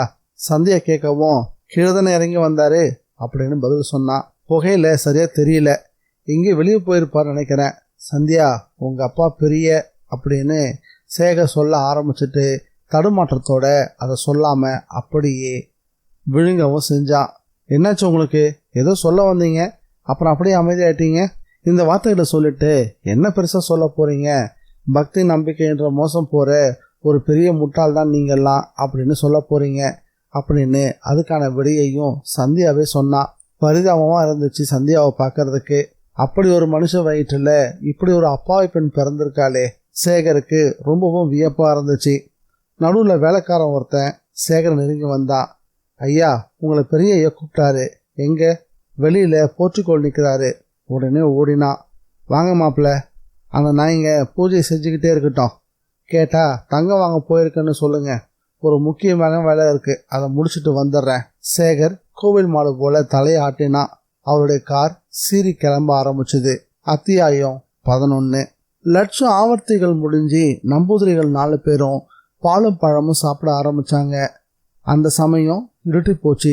பூஜையோட விதிப்படி எல்லா திறந்த பாகங்களும் அடைக்கப்பட்டு மூங்கில் தட்டியால ஹோமபிட பாகமும் அடைக்கப்பட்டுச்சு.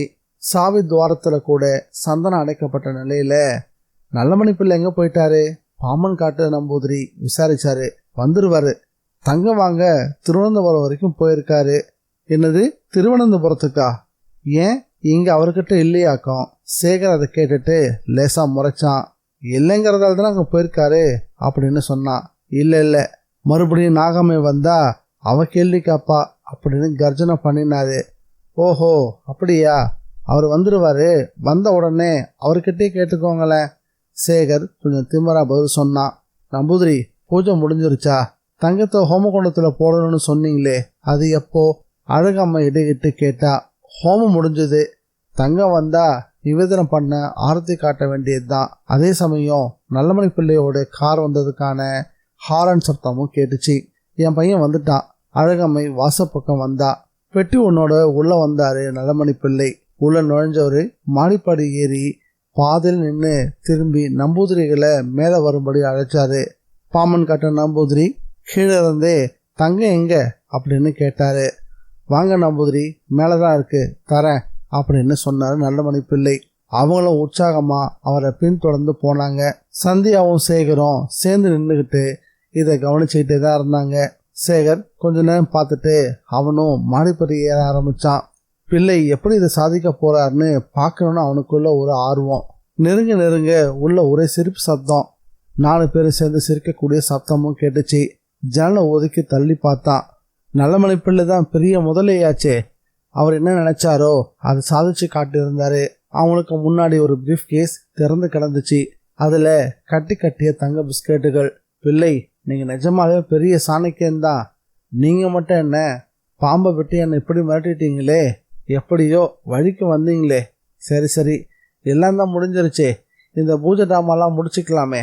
முடிச்சிட வேண்டியது தான். ஆனால் ஒன்று, போடுற வேஷத்தை நல்ல விதமாக போடணும்.